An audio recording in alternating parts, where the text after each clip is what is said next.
Welcome to Mindshock True Crime. This is your host, Bruce McGuire, and today we're looking a look at the infamous unsolved quadruple homicide that took place in Keddie, California, overnight, April 11th through 12th in 1981, known as the Keddie Murders, or the Keddie Cabin Murders. And this has been a case that has been requested quite frequently on Mindshock to receive a logical analysis, a comprehensive, exhaustive look at every single aspect of the case in an attempt to decipher what truly transpired that fateful night. As always, if you enjoy the Mindshock podcast, find it interesting and informative, and want to support logical analysis of true crime cases and keeping up their awareness in the hopes that they are solved as soon as possible, you can donate to our PayPal. Just check the link in the description. You can also become a YouTube member right here on YouTube for access to exclusive streams and chats. Like and share the podcast, Twitter, Facebook, Reddit, Patreon. Patrons do get priority for case topic, logical analysis, co-podcast requests. You could also be a guest on the podcast depending on your tier.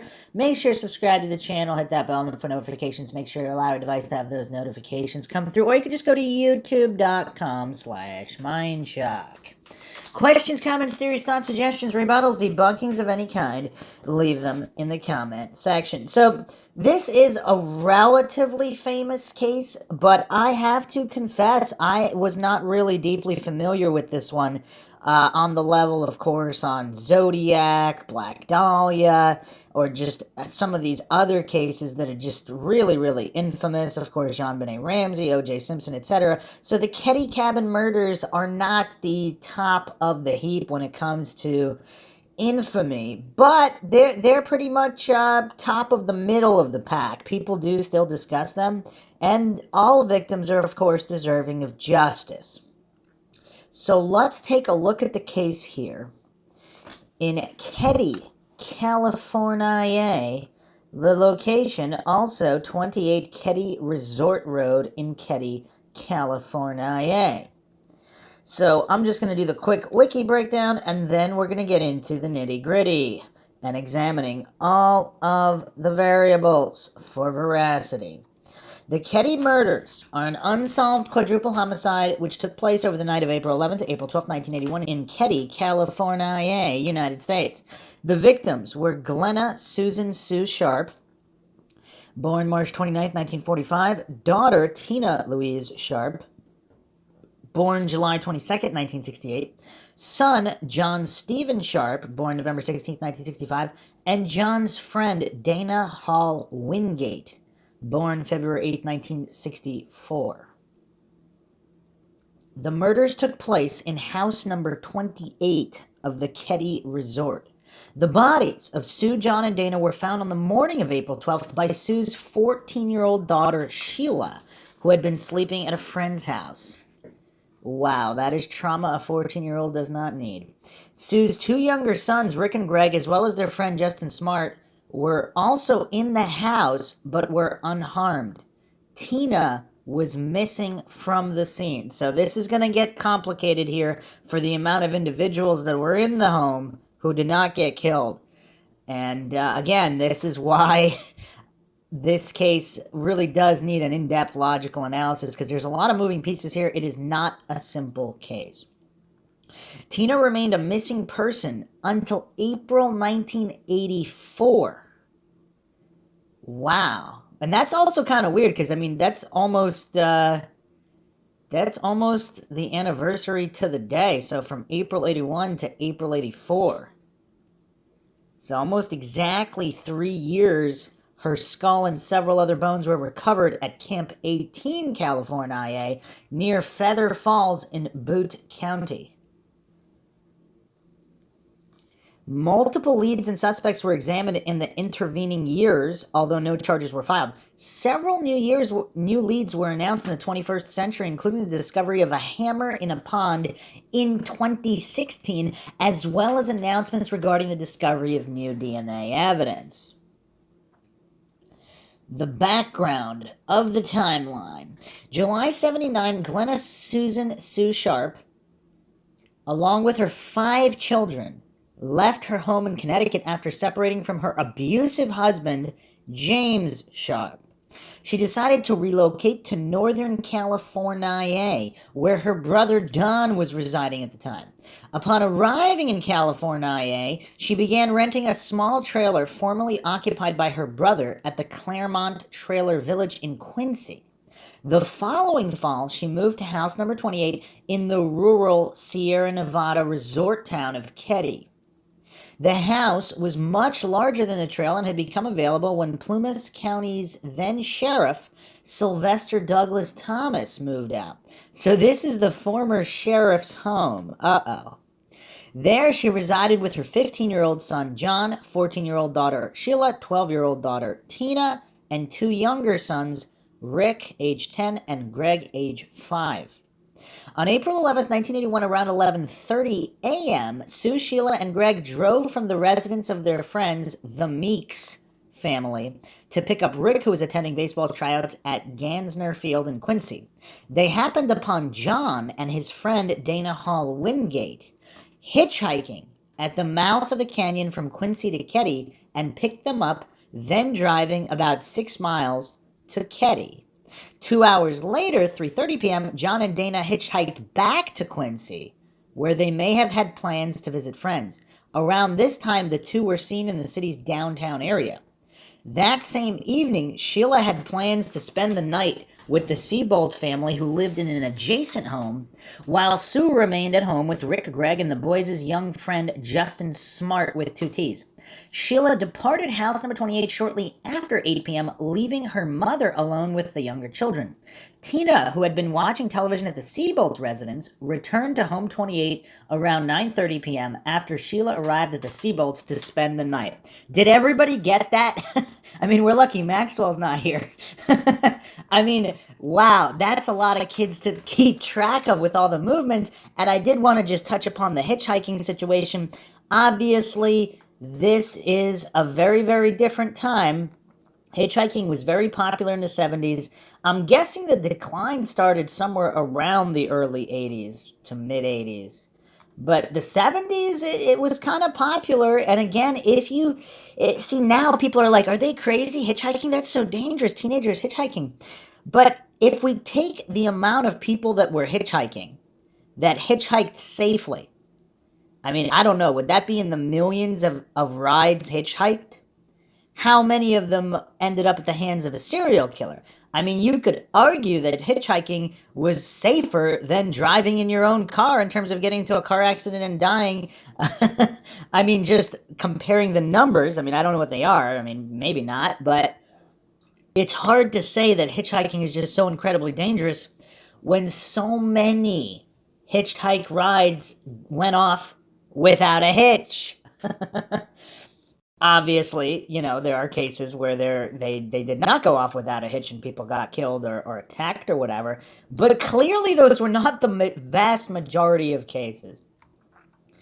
And also, if you're in an area that you know pretty well and there's locals and I don't know, it's like it's just, obviously it was a more innocent time, but nowadays, again, with the internet, it's just the available information in all of these true crime cases.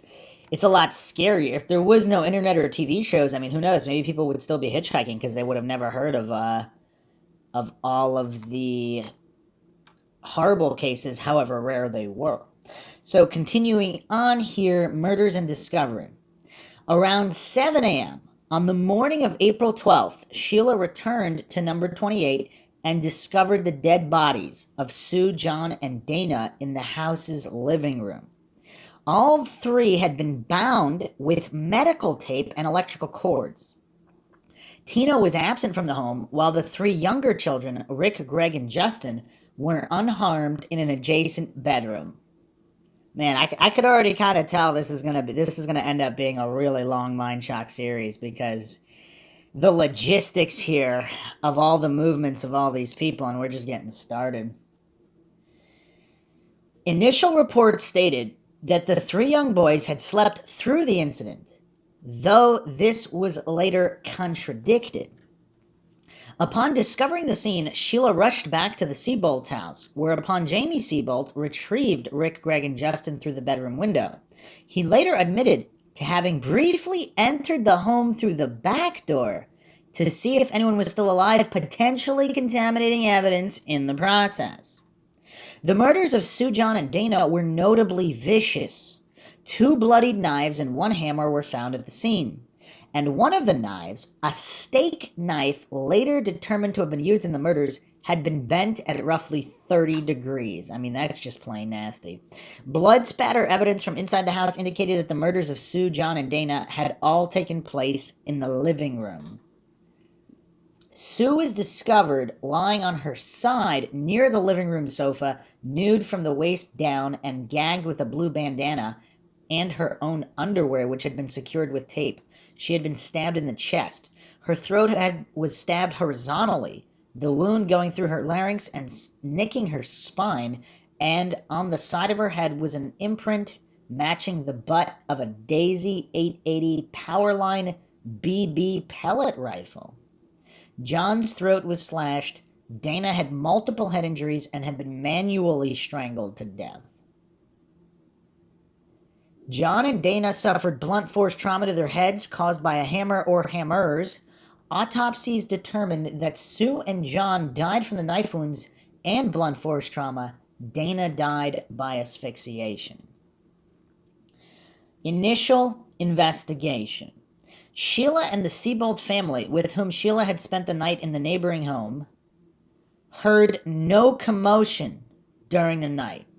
A couple living in nearby house number 16 was awakened at 1:15 a.m. by what sounded like muffled screaming. Tina's jacket, shoes, and a toolbox containing various tools were missing from the house, which showed no indication of forced entry. The house's telephone had been taken off the hook and the cord cut from the outlet, and the drapes were closed.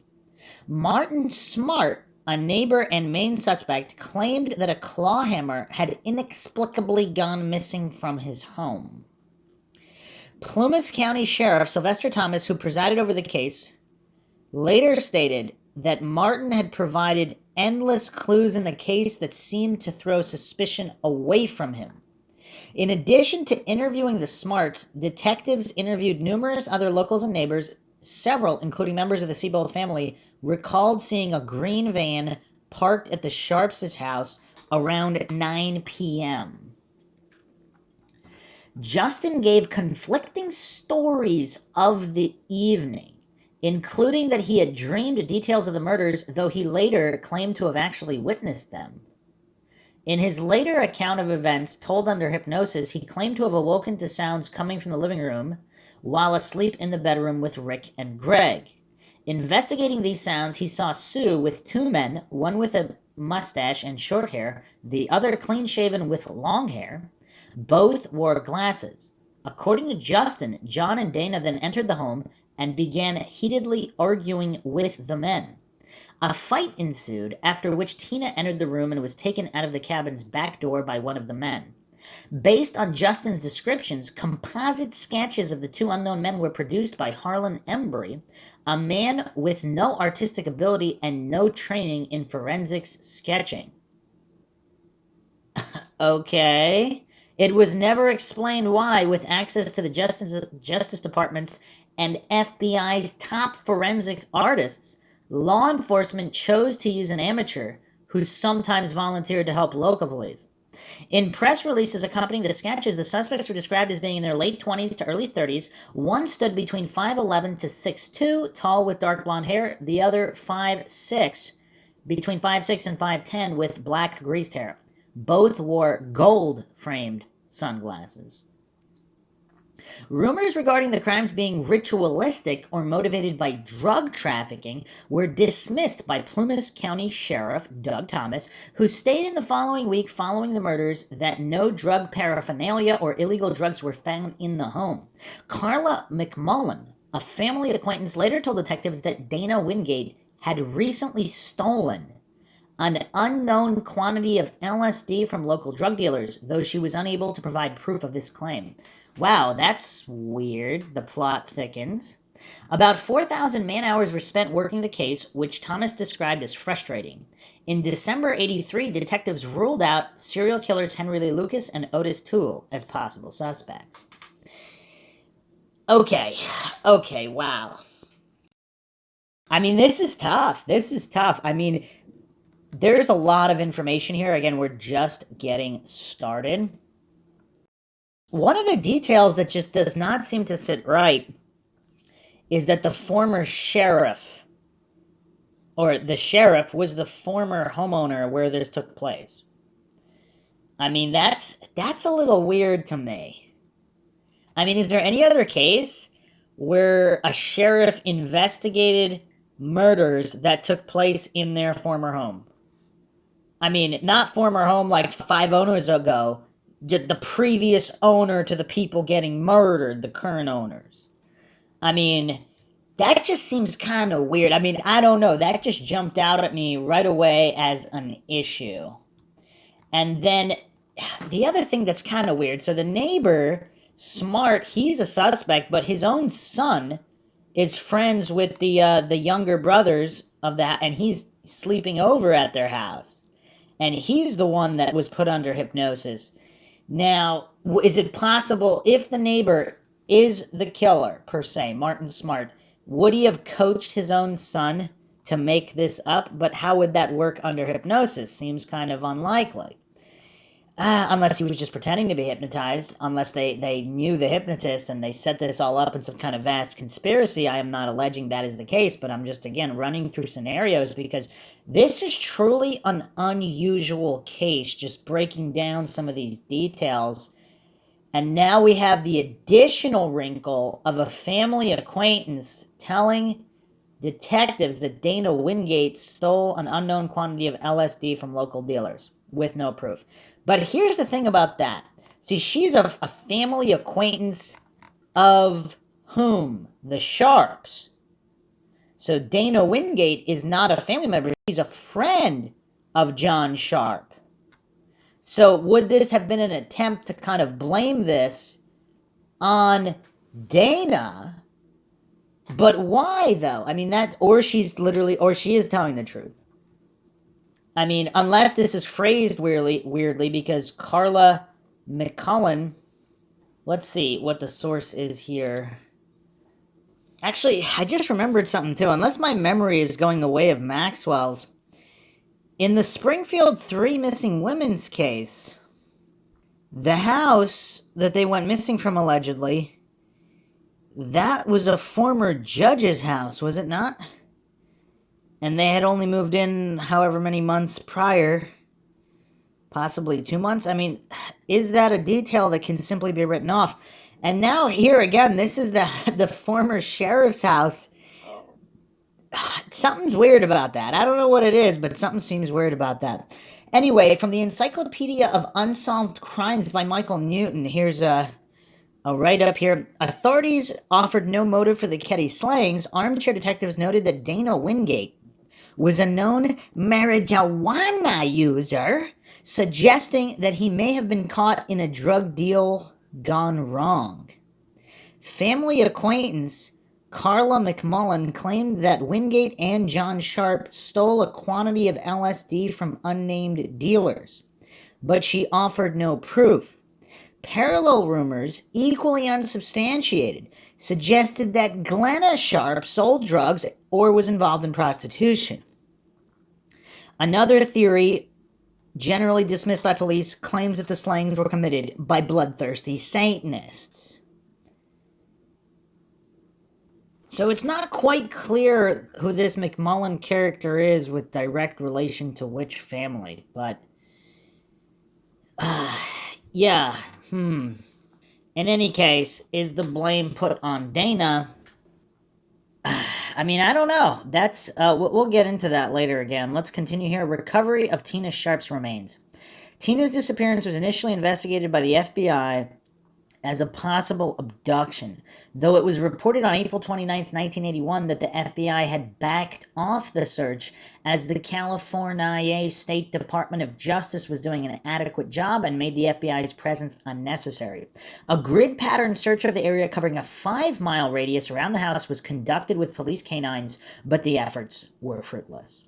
On April 22nd, 1984, 3 years and 11 days after the murders, a bottle collector discovered the cranium portion of a human skull and part of a mandible at Camp 18 near Feather Falls in neighboring Butte County, a distance of roughly 100 miles from Keddie. Shortly after announcing the discovery, the Butte County's Sheriff's Office received an anonymous call that identified the remains as belonging to Tina, but the call was not documented in the case. A recording of this call was found at the bottom of an evidence box at some point after 2013 by a deputy who was assigned the case. Wow, that's weird. So almost 30 years to find this. Wow. The remains were confirmed by a forensic pathologist to be those of Tina in 1984. Near the remains, detectives also discovered a blue nylon jacket, a blanket, a pair of Levi Strauss jeans with a missing back pocket, and an empty medical tape dispenser.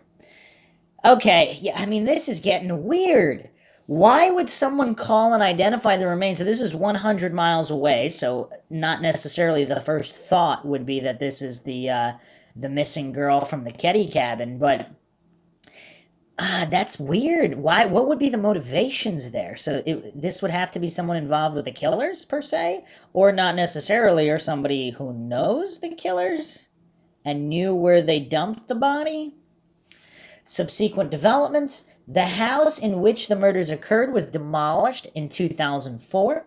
In 2008, a documentary on the murders, Marilyn Smartt claimed that she suspected her husband Martin and his friend John Bede, erroneously reported as John Bodie by author Robert Scott, were responsible for the murders.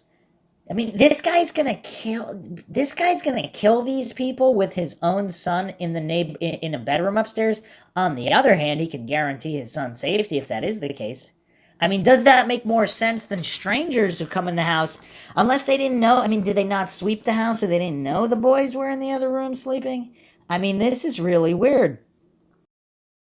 Marilyn claimed that on the evening of April 11th, 1981, she had left Martin and Bede at a local bar around 11 p.m. and returned home to go to sleep. Around 2 a.m. on April 12th, she stated she awoke to find the two burning an unknown item in the wood stove. Additionally, she alleged that Martin hated Johnny Sharp with a passion. However, in the 2008 documentary, Sheriff Doug Thomas said he had personally interviewed Martin and that he had passed a polygraph examination. I mean, how much is that worth, though? According to a 2016 article published by the Sacramento Bee, Martin had left Keddie and driven to Reno, Nevada, shortly after the murders. From there, he sent a letter to Marilyn ruminating on personal struggles in their marriage, which he concluded with, "I've paid the price of your love, and now I've bought it with 4 people's lives." Okay, that's damning. Wow. Has that been verified? In a 2016 interview, Gamberg stated that the letter was overlooked in the initial investigation and never admitted as evidence. He later criticized the quality of the initial investigation, saying, quote, "You could take someone just coming out of the academy and they'd have done a better job," end quote. A counselor whom Martin regularly visited also alleged that he had admitted to the murders of Sue and Tina, but claimed, "I didn't have anything to do with the boys." He allegedly told the counselor that Tina was killed to prevent her from identifying him, as she had witnessed the whole thing. Wait, what? Wait, so does that mean he only wanted to kill Sue? And then, what? Martin Smartt died of cancer in Portland, Oregon, June 2000. John Bubede, who allegedly had ties to organized crime in Chicago, died there in 1988. Huh. So Martin Smart's buddy here has ties to organized crime in Chicago. March 24th, 2016, a hammer matching the description of the hammer Martin claimed to have lost was discovered in a local pond and taken into evidence by Plumas County Special Investigator Mike Gamberg. Wait, this doesn't make any sense, though. So they're leaving some hammers. There's a hammer and knife found at the scene. But they're taking other hammers and disposing them in a pond? I mean, how do you make heads or tails of this? This is a really weird case.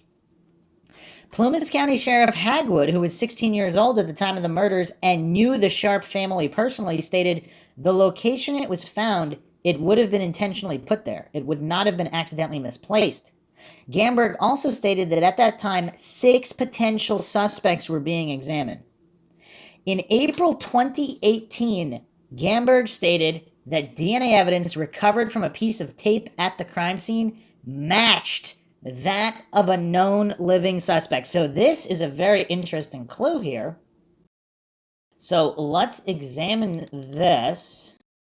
PlumasNews.com, Plumas County News, the online edition of Feather Publishing's newspapers, Feather River Bulletin, Portola Reporter, Indian Valley Record, and the Chester Progressive. New evidence discovered links living suspect to grisly scene. So the photo here, wow. Huh. I mean, I'm guessing this is accurate because this is a local newspaper, but they have the cabin here and then an adjacent home which is claiming is the neighbor. So the Sharps' family home shortly after the infamous murders took place in 1981. Note the sign on the front tree proclaims this was a home where a mom and her 5 children lived. Also note how close the cabin is to its neighbor. The Seabold family lived just 15 feet away. Members of that family, along with Sheila Sharp, 14, claimed they didn't hear a sound from the Sharps' house that night. A psychic online claimed she visited the house and could hear the screams of the victims. Cabin 28 was condemned and tore down in 2004. And this is a photo courtesy of Plumas County Sheriff's Office. Okay, so this house is almost touching the home. They didn't hear anything. The boys allegedly slept through this massacre. I mean, wow. None of this makes any sense. And then a more distant neighbor supposedly heard some kind of screams in the middle of the night. A more distant neighbor. Does any of this make sense to anyone? Wow. And then the other daughter who is at the sleepover. So Sheila is at a sleepover at the Seabolts. Okay, this is kind of weird. So the Seabolts are 15 feet away. So she's sleeping over 15 feet away. Why wouldn't she just sleep in her own house? I mean, the young boys, okay, they want to have a fun sleepover, but oh man. Does any of this seem weird to anybody else? Because I'm only getting into it here, and already there's so many strange oddities here. Wow. Okay. Let's continue with the article here, though. New evidence discovered links living suspect to grisly scene. Case file update is a new column. Okay. Editor's note, this story contains information that some readers might find unsettling or objectionable. Is that like a trigger warning? New evidence has surfaced in this infamous 37-year-old Keddie murder case, and more developments are anticipated. DNA taken from a strip of white medical tape consistent with that used to bind the victim's hands and ankles and to cover the mouth of one victim has revealed much as the Plumas County Sheriff's Office moves forward in its efforts to solve the quadruple homicide murder case. A segment of tape containing identifiable DNA was found on the floor near the body of Glenna Sue Sharp, 36, in 1981. Plumas County Sheriff Special Investigator Mike Gamberg said recently. The DNA matches that of a known living suspect, according to Gamberg. He's had the DNA for several years, but it wasn't until recently that he obtained needed samples and found the match. Until now, lack of fingerprints and identifiable DNA left at the scene by the perpetrators had stymied investigative efforts. Those who were inside Cabin 28 the night and or early morning hours of April 11th and 12th, 1981, were somewhat prepared, according to Gamberg. It's suspected that someone brought a hammer, the one recovered in a nearby pond in 2016, as well as using a hammer and knives found in the home. Okay, so did they not feel the need to bring the hammers and knives they found in the home with them? But if they brought their own hammer, they didn't want that being traced, so they wouldn't want to leave it? Or they just really liked their own hammer? It was their lucky hammer? I mean, I don't know. It's also believed medical tape was brought along, and there's some evidence that an 880 BB or pellet rifle was there, but not recovered at the scene. Both Gamberg and Plumas County Sheriff Greg Hagwood believe that possibly as many as 6 people were involved in one capacity or another in the murders or the cover-up. Interesting. And again, would be remiss not to mention, whenever a female is met with foul play, a significant other is usually the culprit or someone known to her. Boyfriend, ex-boyfriend, or simply friend, coworker, acquaintance, someone known to her. Could be a neighbor, whatever. So we cannot ignore those statistics. So they believe up to 6 people were involved in this? Huh. In the murders or the cover-up. So not necessarily the murders, but in staging the cover-up. So it might have only been 2 people with the murders, but there might have been up to an additional 4 people to cover it up, or possibly more people involved in the murders as well. Most of the suspects wore gloves. Gamberg said identifiable footprints were not recovered inside. Apparently, as the suspects bludgeoned and stabbed their victims to death, none of the suspects were injured or left their own blood at the scene. Every bit of evidence that can still be recovered is important to this case, according to Gamberg, as he continues to search for leads and re-interviews anyone linked to the Keddie murders. I mean, was it a mistake, though, to tear the house down? Like, could there have been potentially more evidence? I mean, 2004 is kind of a while. I mean, just forensics and technology has evolved quite a bit between 2004 and 2022. I mean, perhaps they could have gotten more evidence, but I mean, you would think they kept the evidence, possibly taking floorboards or sections of whatever they needed, furniture.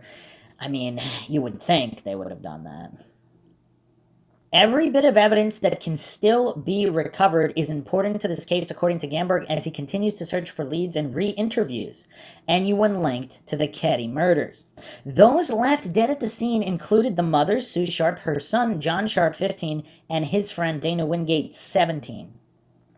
It's known that Sue Sharp was home with her daughter, Tina, 12, and her 2 sons, Ricky, 9, and Greg, 5. Justin Smartt, 12, one of the 3 boys left alive in the second bedroom, was allowed to spend the night. His home was just a short distance away, Cabin 26.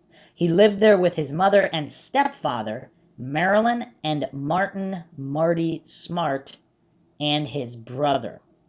It's known that John Sharp and his friend Dana were in Quincy and caught a ride home sometime between 10 p.m. and 1 a.m., Gamberg said.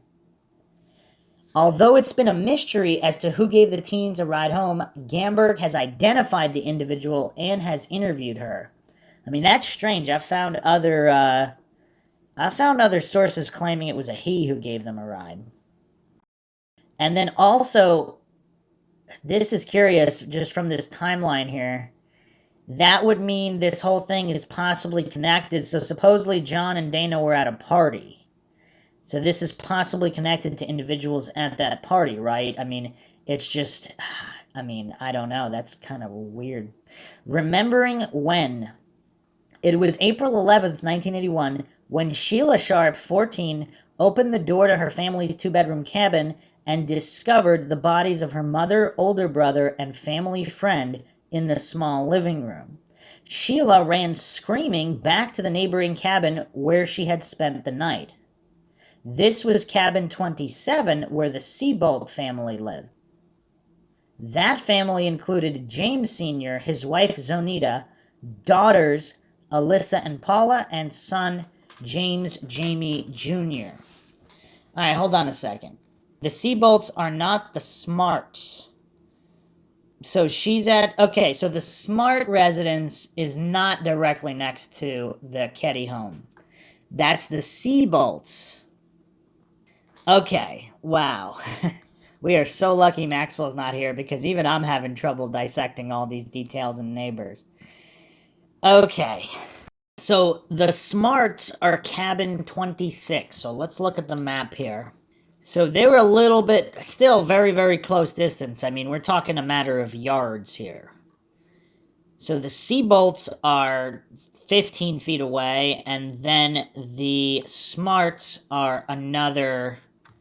whatever, 50 feet away or so. I mean, right there. I mean, all these cabins are close by. Then you have a whole bunch of cabins on the other side. So this, I mean, what kind of logistics are these for someone attempting to execute a crime like this? I mean, this is such a public area. I mean, the cabins are all over the place. And then this is right next to the road here, too. There's a station. I mean, wow. This doesn't make a lot of sense. I mean... this is really bizarre on how all of this transpired.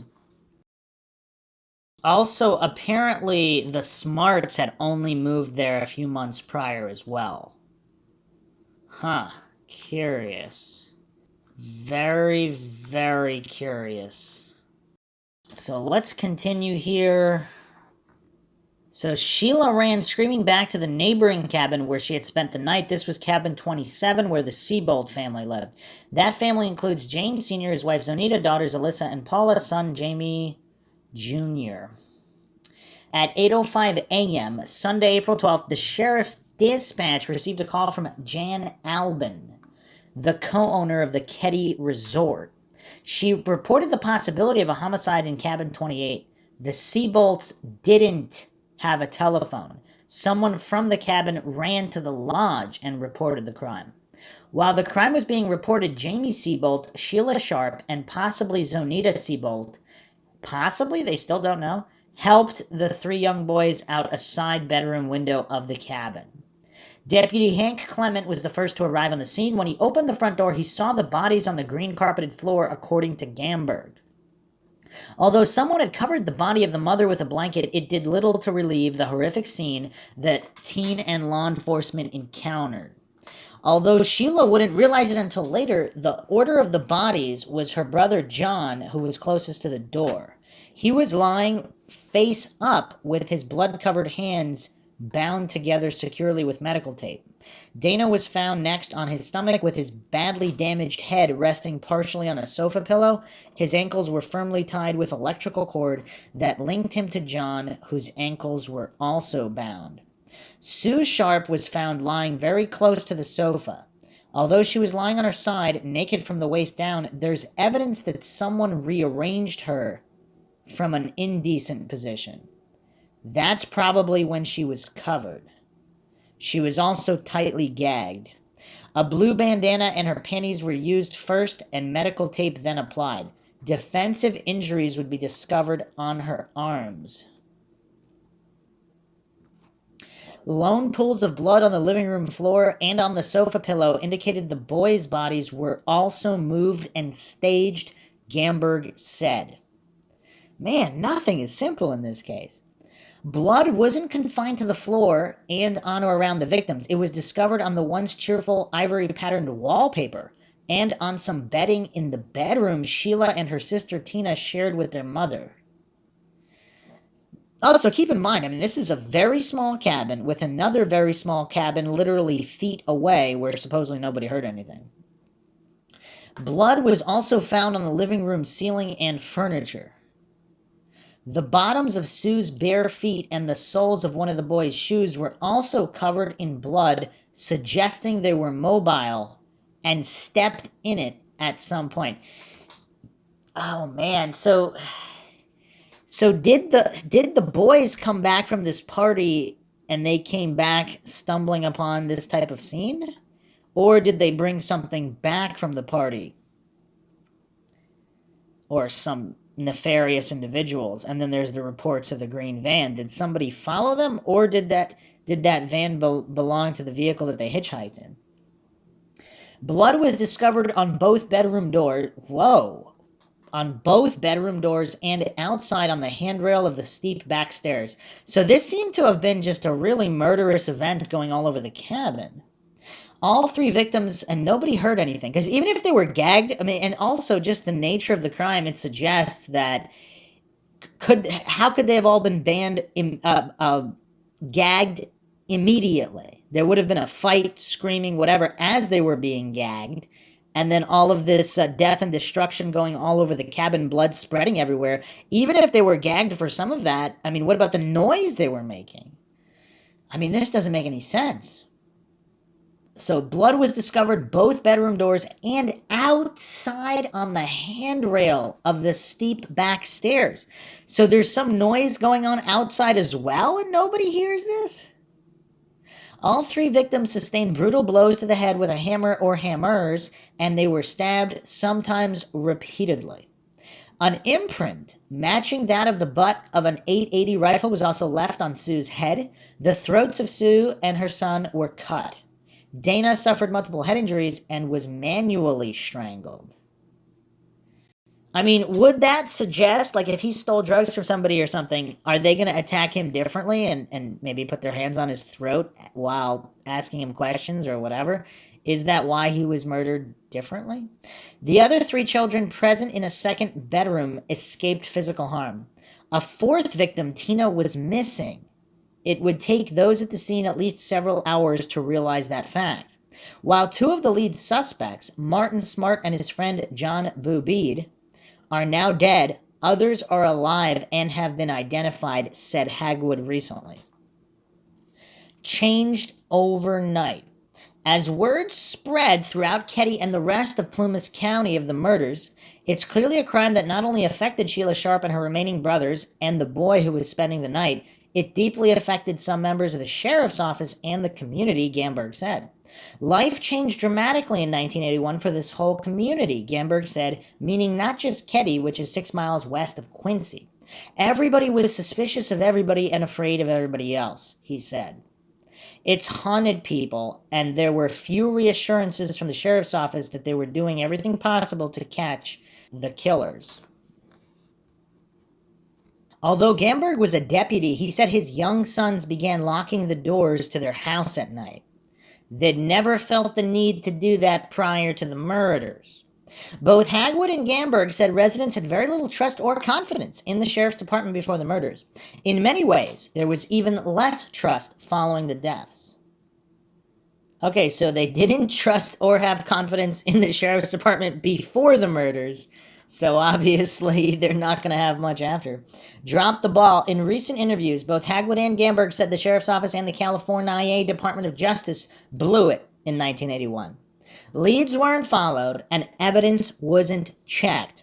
Some of the evidence was ignored. In Gamberg's opinion, you could take someone just coming out of the academy and then have done a better job of investigating the case. That said, he understands that some of the individuals who had the experience to work the crime scene and follow the leads weren't allowed to do their jobs in 1981. The California Department of Justice was immediately given the case and then didn't follow through, said Gamberg. And both Hagwood and Gamberg can pinpoint their errors and omissions. The FBI was involved because it was believed that Tina Sharp was abducted. According to Gamberg, right after the murders, Sheriff Doug Thomas contacted the DOJ in Sacramento. DOJ sent two men, Special Agents Harry Bradley and P.A. Krim, from the division's Organized Crime Unit, not from Homicide, to investigate. Whoa, whoa, whoa. The only way this decision by DOJ makes sense is in considering the background of one of the suspects, Severin John Boobeed, Smart's friend. He had known connections with organized crime in Chicago. Bo Bede also had at least 2 known aliases as Bobby Lake and John DeSantis, according to the Keddie 28 online site administrator DMAC. Although he prefers not to share his identity, DMAC has been heavily investigating the Keddie murders for many years. He's also shared some important information with the Plumas County Sheriff's Office. Although DMAC and Gamberg have some differences of opinion of just what happened in Cabin 28, Gamberg has come to respect DMAC's work. For some reason, the DOJ had an interest in Bo Bede. According to Gamberg, he wonders if DOJ protected him. Uh-oh. Are we looking at another CI situation? This wouldn't be the first time a confidential informant was protected by law enforcement for a crime because they wanted him for a separate crime, or to get info on bigger players in bigger crimes. Along with Special Agents Krim and Bradley, Spiro Vassos, what a name, a fingerprint expert, and Bruce Palmer, an evidence expert, also arrived from the DOJ. Although a lot of potential evidence was collected and cataloged, very little worthwhile information was realized from the scene. I mean, how is that possible? I mean, this is such a bloody scene. Remember, this was 1981, and DNA collection and processing at crime scenes didn't begin until 1985. Wow, that's a very specific year. DNA, deoxyribonucleic acid, is now considered the most reliable physical evidence. Investigators now seek any biological material, including skin, hair, blood, and other bodily fluids, at crime scenes, according to Randy James in a 2009 feature on DNA testing for Time magazine. Moving forward, DNA might still be retrievable from evidence collected at Keddie Cabin 28 if it hasn't been compromised, and DNA testing facilities are notoriously backlogged. Gamberg said he was fortunate in that he was able to get his piece of DNA processed in a timely manner. Gamberg was a deputy with the Plumas County Sheriff's Office prior to the murders. He said, then he got fired. When he was reinstated, Thomas kept him out of the investigation. Even his leads in the case were ignored. Wow, so is Thomas, the former owner of the cabin where this took place, intentionally trying to prevent this case from being solved? As a Quincy deputy who knew many of the area residents, understood and had experience in homicide investigation, and as someone who knew at least 2 of the victims, he believes his input should have been taken seriously. Relaunching an investigation. It was 2013. Hagwood, in his 3rd year of office, had many priorities to contend with inside his department and in the county. His department was short of funding, and he was short-staffed. But the unsolved murders of a woman, 2 teenage boys, and a girl still haunted him.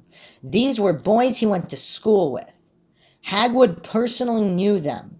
He was also familiar with Cabin 28 in Keddie. In earlier years, before the Sharps moved in, he spent nights there with a friend and his family. Hagwood would graduate from California State University, Sacramento, with a degree in criminal justice. He became a deputy in his hometown in 1988. And as a deputy, he knew what was and wasn't happening with the case. Although still open, it wasn't a priority. The Keddie murders, as the case became known, had become infamous as one of the county's leading unsolved crimes. That and his personal connections led Hagwood to resurrect the case to provide the resources and time needed to solve it. That's when Hagwood asked Gamberg, a private investigator, if he'd like to take over the investigation. Gamberg also knew the boys. He was their coach in martial arts and other activities. Dana Wingate was at his house just the day before he died. Whoa. Okay. So both of these investigators, I mean, is this a conflict of interest also? I mean, I'm not saying that in a negative way. Perhaps they'd be more motivated to solve the case, clearly more motivated than the previous sheriff. But, I mean, shouldn't they also have other investigators who didn't know the victims? Gamberg still has strong opinions about what had and hadn't happened 32 years earlier. He accepted the job and the challenge of following the evidence and leads that still existed. What Gamberg first encountered was the Keddie murders crime scene room. It's here he would roll up his sleeves and begin going through the evidence. Box after box of evidence, file drawers filled with info and other evidence were all in disarray. What has made the case particularly hard to organize is that the original case history log, who did what and on what date, is gone. Gamberg said he has hunches about what happened to it, but it hasn't been recovered. Again, I mean, the sheriff lived in this cabin previously. I mean, this is weird.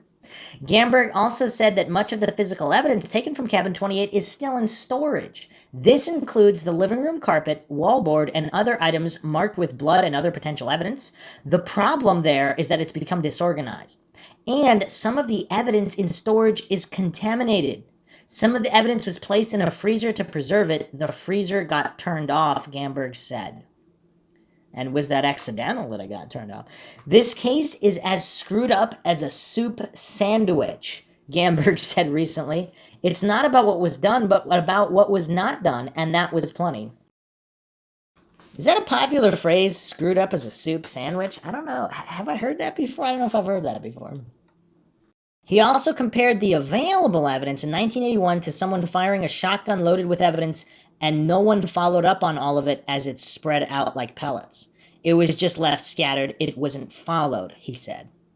As he sorted, he found one bag of evidence that was never opened. The items inside were never entered into evidence, a crucial part of the chain of evidence necessary in crime investigation. Another piece of evidence, perhaps vital evidence, that Gamberg discovered was an envelope that was never opened. It contained a tape recording of an anonymous caller to Butte County Dispatch. The call came just after someone discovered a skull and a few bones about 80 miles down the Feather River Canyon in a spot known as Camp 18, about 5 miles from Feather Falls. The discovery came 3 years after Tina's disappearance by a man out hunting bottles. Not Bigfoot, but bottles. Gamberg shared the contents of the tape with People magazine in 2016 when it featured the crime in 2 magazines and in a news documentary aired on CBS. The anonymous caller said he was watching the news about the discovery at Feather Falls down Highway 70 from Keddie. He said, quote, "And I was wondering if they thought of the murder up in Keddie, up in Plumas County a couple years ago, where a 12-year-old girl was never found," end quote. See, that's so, this is not, so this might have just been somebody, This might have just been somebody, possibly an amateur sleuth in a way, just theorizing. I mean, I don't know, how convenient is that, though? 100 miles away, I mean, I don't know. Although Smartt and Bubede fled Plumas County shortly after interviews with DOJ, whoa. So Smartt and Bubede just left after their interviews after the murders. Okay. It's known that Smartt allegedly lived in Paradise at the time of the phone call, according to DMAX research. Another person of interest also lived in Butte County. Gamberg is having professionals analyze the tape of recording, comparing the male voice to recorded voices of other identified potential or known suspects. As with other related evidence, the process of scientific evaluation is slow, and a crime that was committed so many years earlier doesn't have the priority recent crimes receive, he said. Gamberg thinks the tape was deliberately ignored when it arrived at the Plumas County Sheriff's Office. "I am not by nature a conspiracy theorist, but there are facts and circumstances, the number and the nature of which I can't ignore anymore," Hagwood told People magazine. Although 2 of the main suspects, Smartt and Bubede, are dead, they were alive at the time of Tina Sharp's discovery. Bubede died in 88, according to Gamberg. He would have been in his 50s during the murders. Smartt died in 2006. Smartt would have been in his early 30s at the time of the Keddie murders. Since 2013, Gamberg has followed the evidence that should have been investigated 37 years earlier. Gamberg is no stranger to homicide cases. From 74 until his retirement in 94, he worked all but one of Plumas County's cases. The one he missed, or more accurately, wasn't allowed to cover, was the Keddie murder case, he said recently. Just 3 years after reopening the case, Gamberg was talking to the media about new evidence that was recovered, namely a hammer that matches one Smartt said went missing before the murders, and a hunting knife recovered in Keddie. And now, 2 years after that, he's announced that there's more that links a living person or persons to the crime. Neither Hagwood nor Gamberg are willing to divulge specifics on whom they're watching, but new evidence has given them solid leads. There are people locally who know more than they've said, and I believe we've identified some of them, and we know who they are, and we know where they are. And I have every confidence that they either participated after the fact, or they have first-hand information. It's obviously a worthwhile pursuit. There is not an expiration date on homicides, and to the extent that we have surviving siblings and family members, it is our fundamental obligation to help them understand who did this and why, Hagwood said in 2016. Comment here, I taught Dana Wingate that year at the high school. He was a sweetheart of a kid, broke my heart. So, all right, let's look at these images here drawn with this amateur whatever artist. But also, Boo Bede not only was he friends with Martin Smartt, but he was his house guest at the time, supposedly.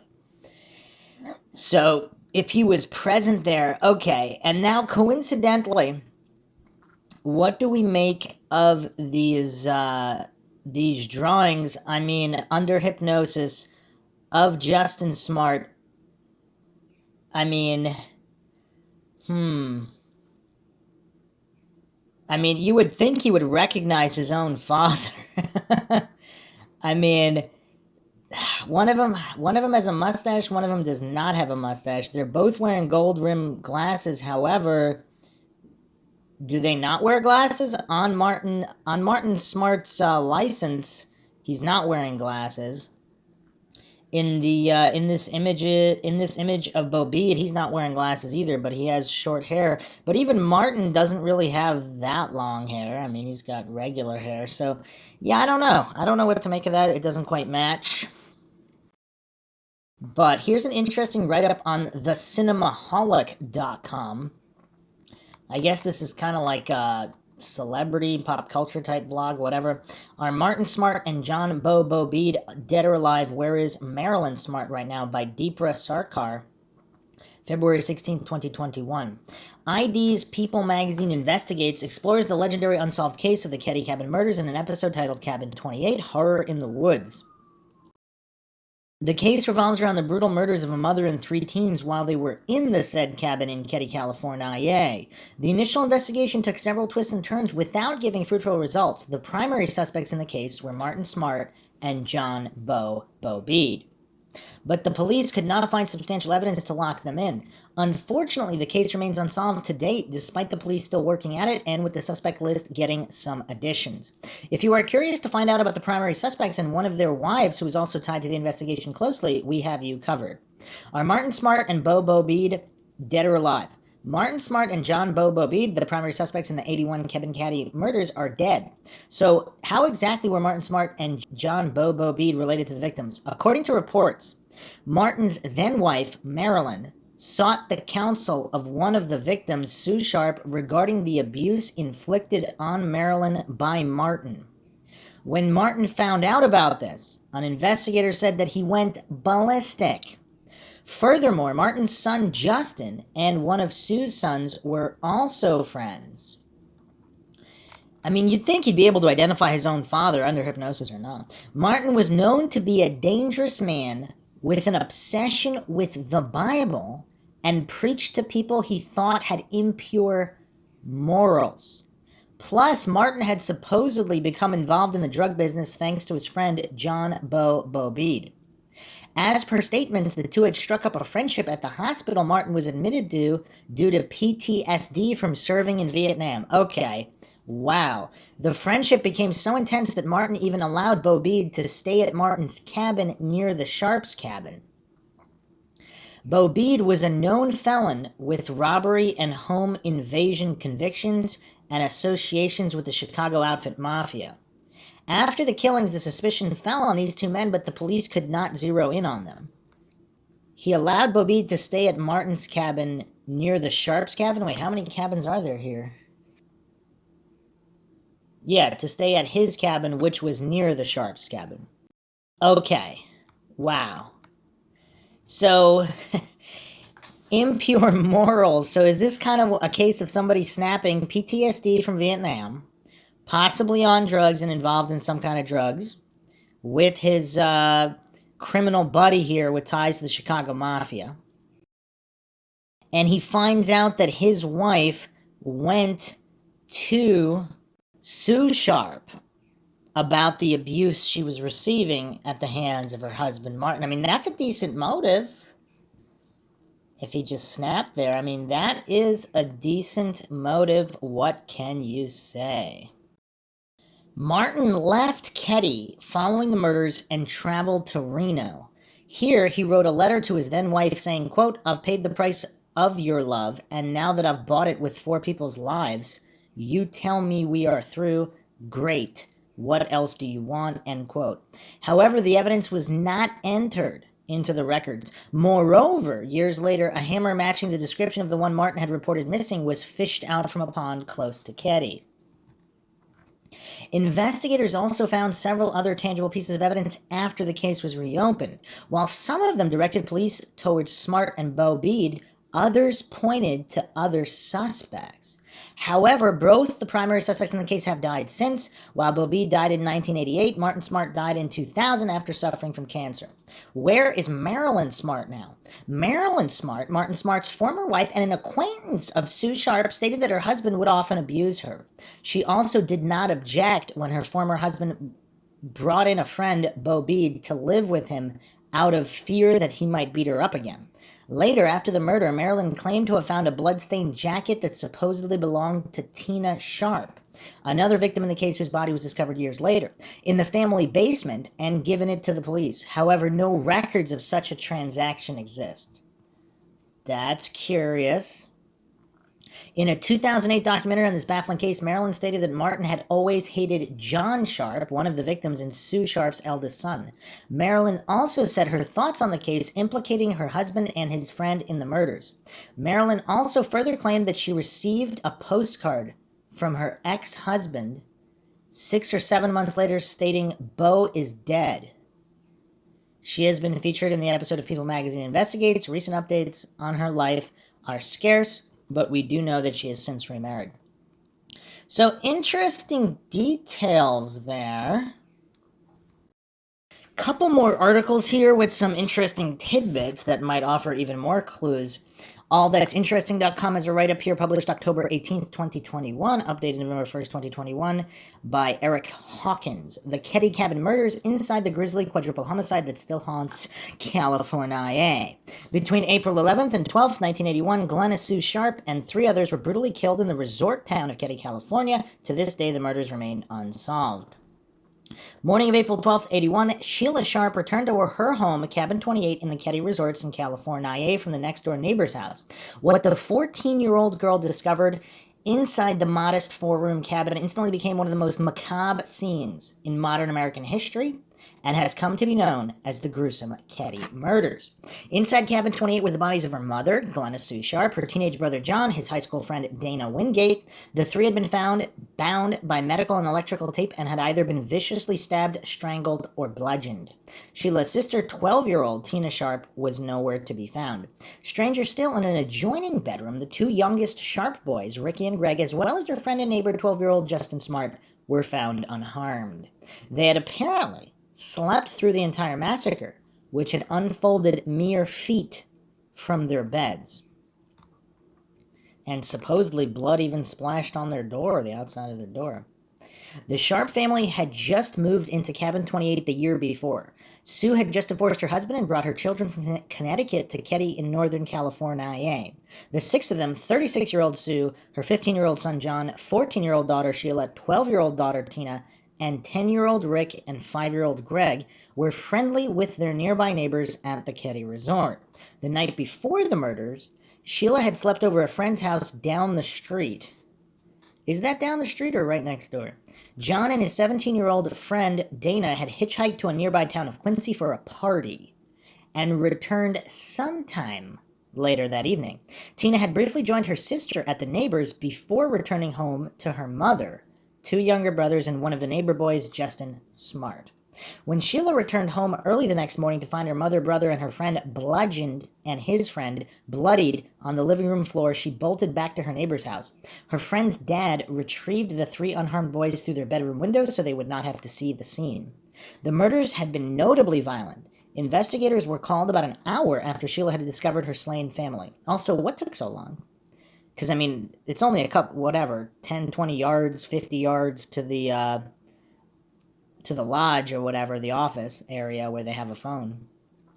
Deputy Hank Clement was the first to arrive on the scene. He reported blood everywhere, on the walls, the bottoms of the victim's shoes, Sue's bare feet, the bedding in Tina's room, the furniture, the ceiling, the doors, and on the back steps. I mean, how could somebody sleep through that? And the neighbors. The prevalence of blood suggested to investigators that the victims had been moved and or rearranged from the positions in which they were murdered. Young John was closest to the door, face up, hands blood-covered, bound with medical tape. His throat had been slit. His friend Dana was on the floor beside him on his stomach. His head was badly damaged, as though bashed in with a blunt object, and lay partially on a pillow. He had been manually strangled. His ankles were tied with electrical wire, which was wound also around John's ankles, so that the two were connected. Sheila's mother had been covered partially with a blanket, though had done little to hide her gruesome injuries. On her side, the mother of 5 was naked from the waist down, tightly gagged with a bandana, and her own underwear secured with medical tape. She had injuries consistent with a struggle and had an imprint of the butt of an .880 pellet gun on the side of her head. Like her son, her throat had been cut. All victims had suffered blunt force trauma by hammer or hammers. They also sustained multiple stab wounds. A bent steak knife was on the floor. A butcher knife and claw hammer, both also bloodied, were side by side on a small table near the entry into the kitchen. It would take the police hours to realize that a 4th victim, Tina, was missing. The botched investigation into the Cabin 28 murders. When it was eventually discovered that Tina Sharp was missing, the FBI arrived on scene. The sheriff at the time of the murders, Doug Thomas, and his deputy, Lieutenant Don Stoy, were not initially able to discern an apparent motive. The murders at Keddie Cabin 28 also appeared to be random acts of cruelty. The strangest thing is that there's no apparent motive. Any case without an apparent motive is the toughest to solve, Stoy recalled to the Sacramento Bee in '87. So, wait a second. So, I mean, this doesn't make any sense. So, was the motive not reported until years later? I mean, that doesn't make sense. The motive we just discussed, where Sue's counsel in Martin Sharp's beating of his wife was sought. Further, the home did not indicate forced entry, although detectives did recover an unidentified fingerprint from a handrail on the back stairs. The cabin's telephone had been left off the hook and all the lights had been shut off as well as the drapes closed. More confounding is that the 3 youngest boys were not only untouched but allegedly unaware of the event, even though a woman and her boyfriend in the cabin next door awoke around 1:30 a.m. to what they described were muffled screams. Unable to discern from where they were coming, they went back to bed. I mean, is that normal? Unable to discern? I mean, did they actually go outside and try to figure it out, and then they just went home? I mean, they didn't report this?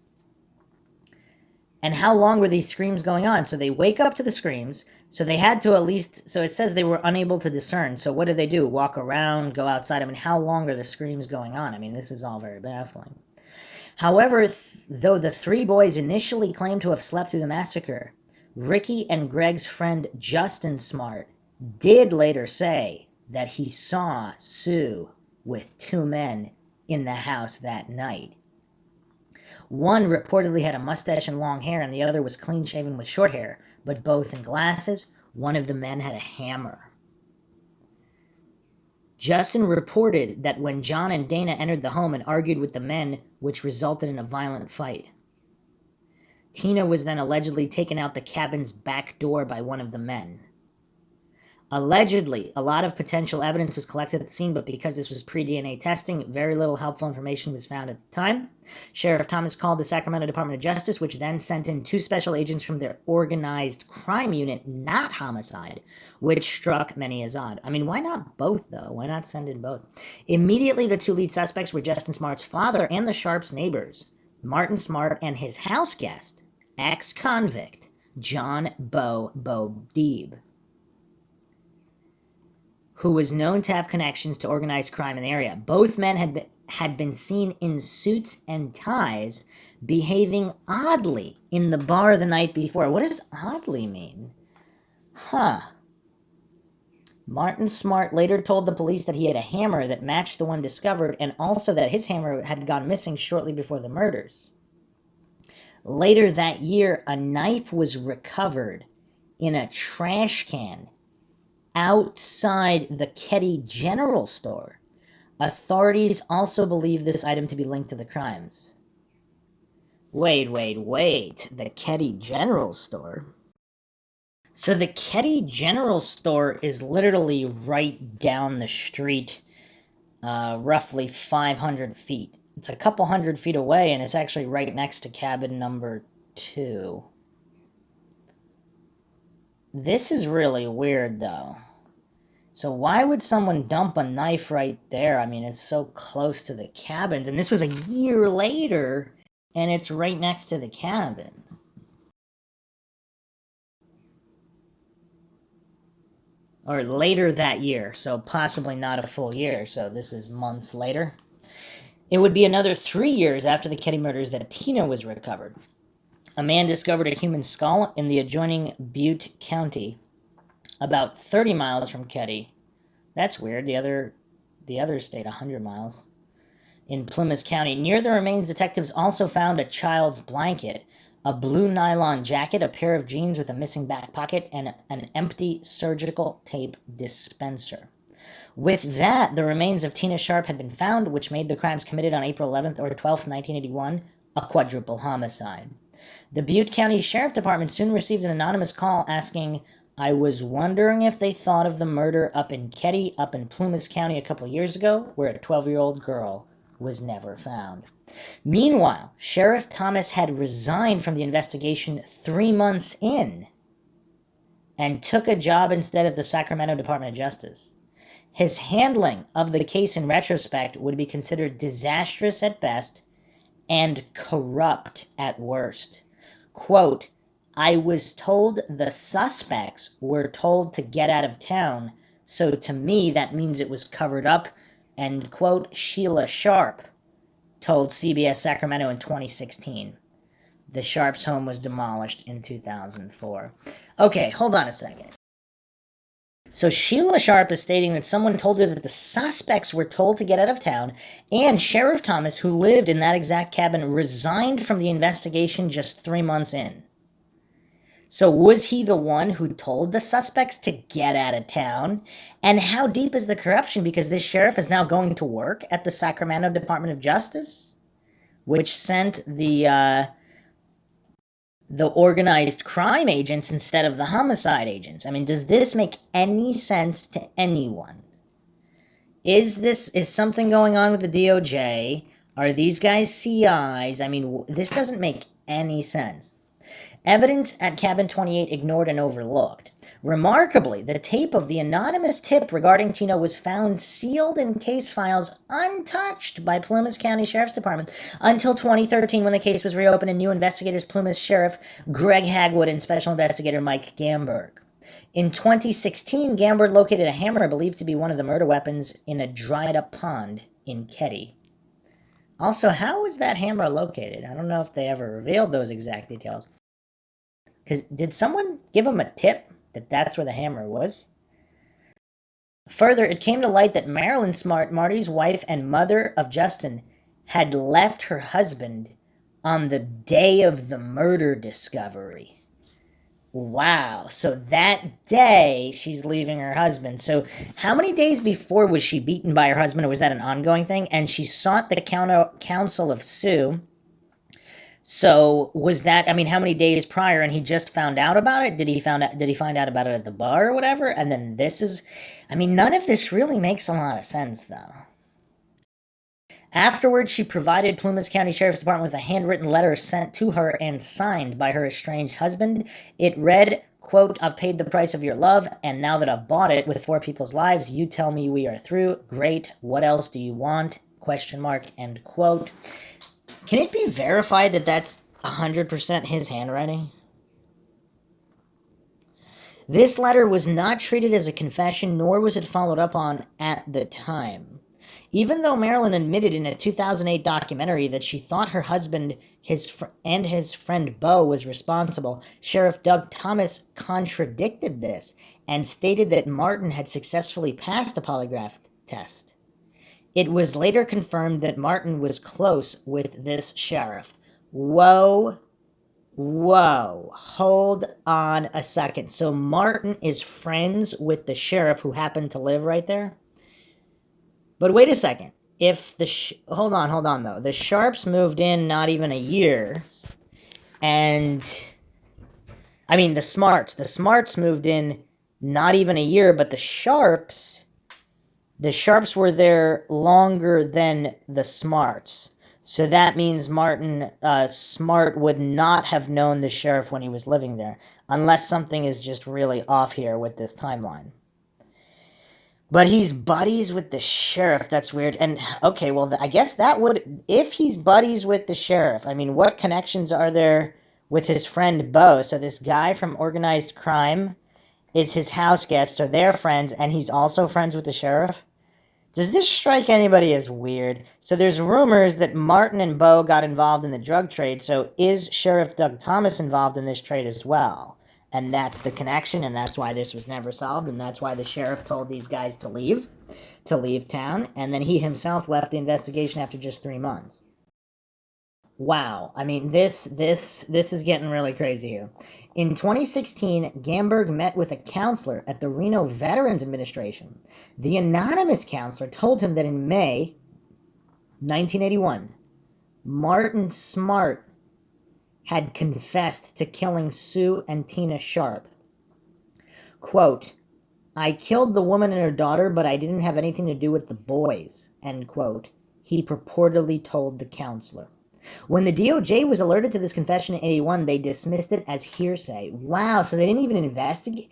That's kind of weird. I mean, obviously this is just somebody's testimony, which may or may not be true, and if they're telling the truth, that doesn't mean that Martin was screwing... You know, he might have just been joking. I mean, who knows if he's deranged or on drugs, whatever. I mean, either way, I mean, would you not do an investigation? You wouldn't just completely write it off as hearsay. I mean, obviously, you wouldn't hinge an entire case in court on that, but you might find it interesting. You might want to follow up on that to see if it leads to any more legitimate evidence. I mean, this is just really, really bizarre here.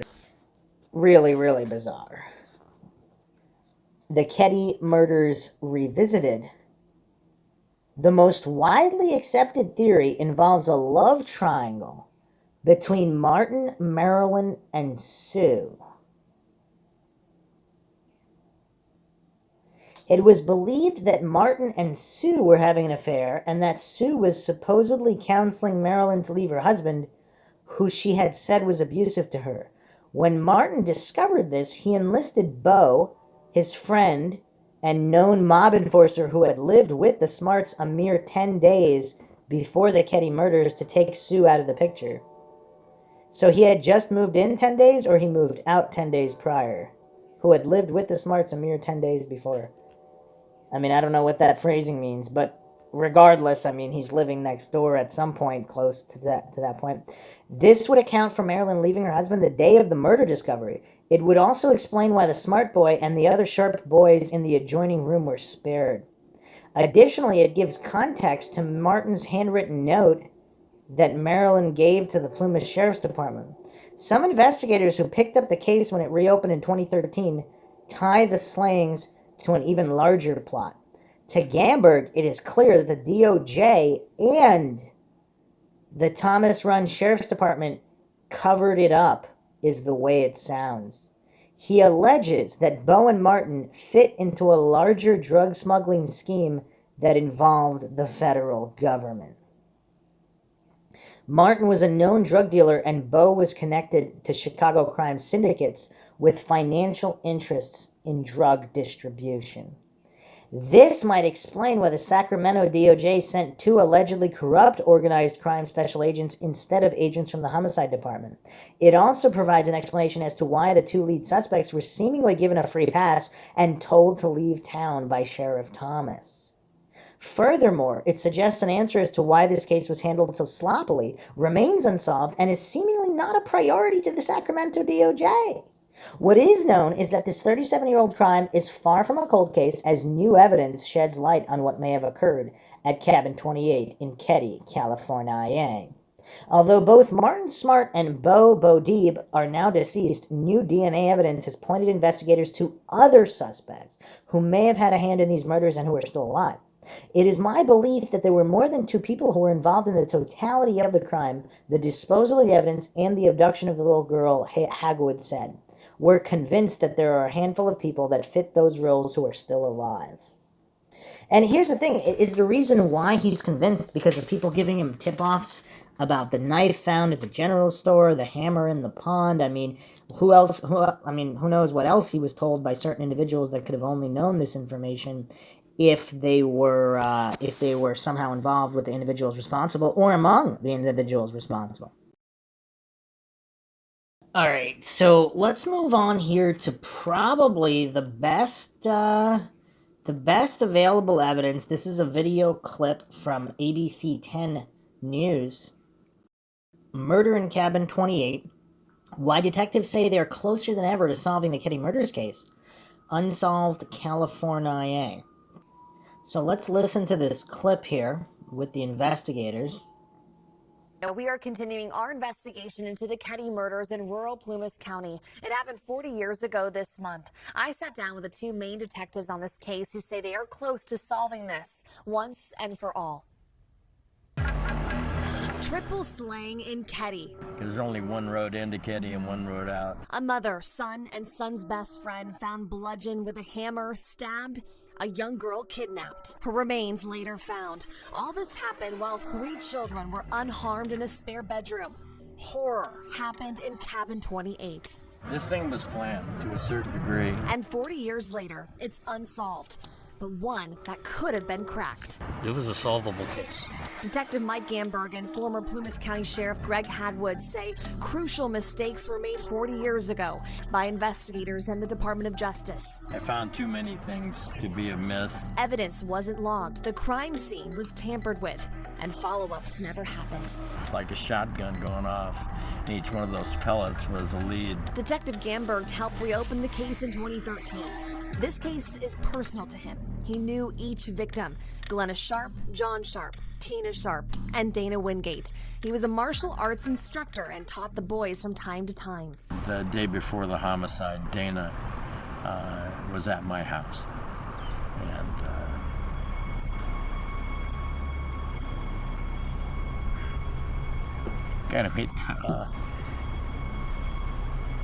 kind of made the case personal. And for former Sheriff Hagwood, it's also personal. When the murders occurred, I was 15, knowing the boys. You know, little Tina was in my mother's class. Yeah, it got real personal real fast. Since the Keddie murders took place April 11th, 1981, the Keddie Resort here completely changed. The cabin where this murder happened no longer stands. It was condemned and demolished, but all the evidence inside is stored at the Plumas County Sheriff's Office. And they found even more evidence years later. Right here in this pond, just down the road from where Cabin 28 once stood, they found a murder weapon, this hammer, inside the pond. Surely, this was a break in the case. It's my belief that after the homicide that they were trying to get rid of the evidence. As they passed by the pond, they tossed it in. The hammer was so rusted, no DNA could be pulled from it. But it matched the exact hammer that was reported missing from one of the suspects, Martin Smartt. Investigators believe Smartt and his friend John Bobaday are the main suspects. They are no longer alive. They literally fled the area within a day or so of the crimes. Wow. And we spoke to the person that drove them out of town. He's still alive. Besides the hammer, Gamberg has damning evidence. A letter written by Martin Smartt to his then wife, Marilyn. I've paid the price of your love, and now I've bought it with 4 people's lives. Gamberg believes a possible motive is a love triangle. Was Glenna Sharp having an affair with Martin Smartt? It was kind of a lover's triangle type of thing that possibly, I mean, there were so many different avenues to go with. And what happened to Glenna's daughter, Tina, is central to this case. She was initially reported as kidnapped. Her remains were found by someone in the woods in rural Butte County 3 years after the murders. But why was she taken away from the cabin? I think there was something about Tina that could not be left there. It's possible Tina was raped, pregnant, or she knew something she wasn't supposed to know. Then this happened. A 911 call made to the Butte County Sheriff's Office. And then you were talking about this guy who found at the center after the event. And I was just wondering if you thought of the murder up in Keddie, up in Butte County, a couple years ago, where a 12-year-old girl was ever found. The 911 tape was found at the bottom of the box of evidence. Gamberg says it wasn't initially investigated, but he tells me whoever made this call knew something specific about what happened at Keddie. Is there someone else out there that is possibly alive that is responsible for this? I believe there's 2 individuals that are still alive that were Probably accessories after the fact. Yeah. Gamberg and Hagwood say they're closer now to solving this case than ever before. It would lift an incredible weight that have just hung over that community, over the surviving family members. The surviving family members have been severely impacted by this case. Opportunities and experiences that were denied by such a cruel, heinous act. It's unforgivable. To solve this case, a weight would be lifted. Darkness would no longer cloud Keddie and the minds of all of those involved. I believe that some way, shape, or form, we're going to be able to pull this together. If you know anything about this case, call Plumas County Sheriff's Office directly, or you can reach out to me on Facebook. I can get you in touch with Detective Gamberg. So some shocking revelations there. So the hammer was found in the pond right down the road, so they're thinking it was kind of tossed in there as they were leaving the scene. And this opens another can of worms regarding Tina and why they think she could not have been left there. So either if she had been raped and she was pregnant with the perpetrator's DNA, possibly, then they would have wanted to remove the body, whether alive or not, or a different reason. But here's where the logistics come in. Also, they stated they fled town the next day. The guy's wife, leaves him that day. So if they can't, but they left the following day, not the day of. So whoever kidnapped Tina, they took her elsewhere, possibly in a green van. Then they came back, did the interviews and all that stuff. Then they flee town the following day. So what are the logistics of them taking Tina somewhere? Is it more likely that she is dead and they took her and dumped the body that day, then came back? Or was she kept alive for a certain period of time? Or were other individuals involved? Were there people waiting in the van? And then they brought Tina to the van and then took her away. Either way, some shocking revelations from the investigators here. The corruption involved. This is all really, really weird. And then, of course, they have a photo here of the entire note. Dear Marilyn, first off, you know that I haven't tried to hurt you with my letters. So there's other letters? I'm writing this after our phone call Monday, April 27th. Marilyn, there's 2 things I want you to know. The first is that I love you and I don't care what has happened. Now is the time to start over. Call now. Marilyn, you don't know how much I suffered before I met you. I asked God to send me someone who would care for me. For 3 years, I've heard about your kids. Don't get me wrong. I love them too. Now I'll ask, what about mine? Don't you think I love them? Honey, I gave up 4 of the most precious things in my life. For what? For you? The answer is simple. Now I'll ask you, why should I love your kids more than mine? I've tried. That's more than you can say. I don't think you ever loved. I mean, some of this is cut off here. Something, you expect this from me and I've given it to you. And then, of course, the famous line, I've paid the price of your love, and now that I've bought it with 4 people's lives, you tell me we are through. Great. What else do you want? So he's talking about other kids. Are there 4 of them? Did he mean he bought it with 4 people's lives? Are those the lives of his kids and his former wife who are not dead? Like, what does he mean, bought it with 4 people's lives? I mean, can that be interpreted a different way depending on how many kids he has? I mean, I don't know. It's all very, very strange. Also, the caller in the audio clip, I don't know, does that strike people as a perpetrator? They're saying, if that's just a small clip, because the investigators are saying that he knew other things that he couldn't have known. But from the sound of it, I mean, he just sounds like this backwoods guy. I mean, that doesn't necessarily mean anything, but I mean, I don't know. I really don't know what to make of that. Okay, so there's a little bit more info I found on the whole thing with the hammer found in the pond right down the street. This was 2016. Apparently, this was a tip sent into the website. And I'm guessing they mean Keddie28.com, which we'll get to in a moment. But it stated here, barely 2 weeks ago, it was 2016, a tip to the website led to the discovery of a hammer near the crime scene in a location that suggested it was discarded, not to be found. It matches the description of a hammer suspect Martin Smartt says he lost shortly before the murders. Gamberg believes it's one of the murder weapons. So, the other thing is, could that hammer have been discarded at a different time for a different reason? I mean, it's right down the street, but, and again, why were the other hammers not discarded? But they have, right on the Keddie28.com website, I mean, we're going to go to serious conspiracy land because they're making some bold claims here.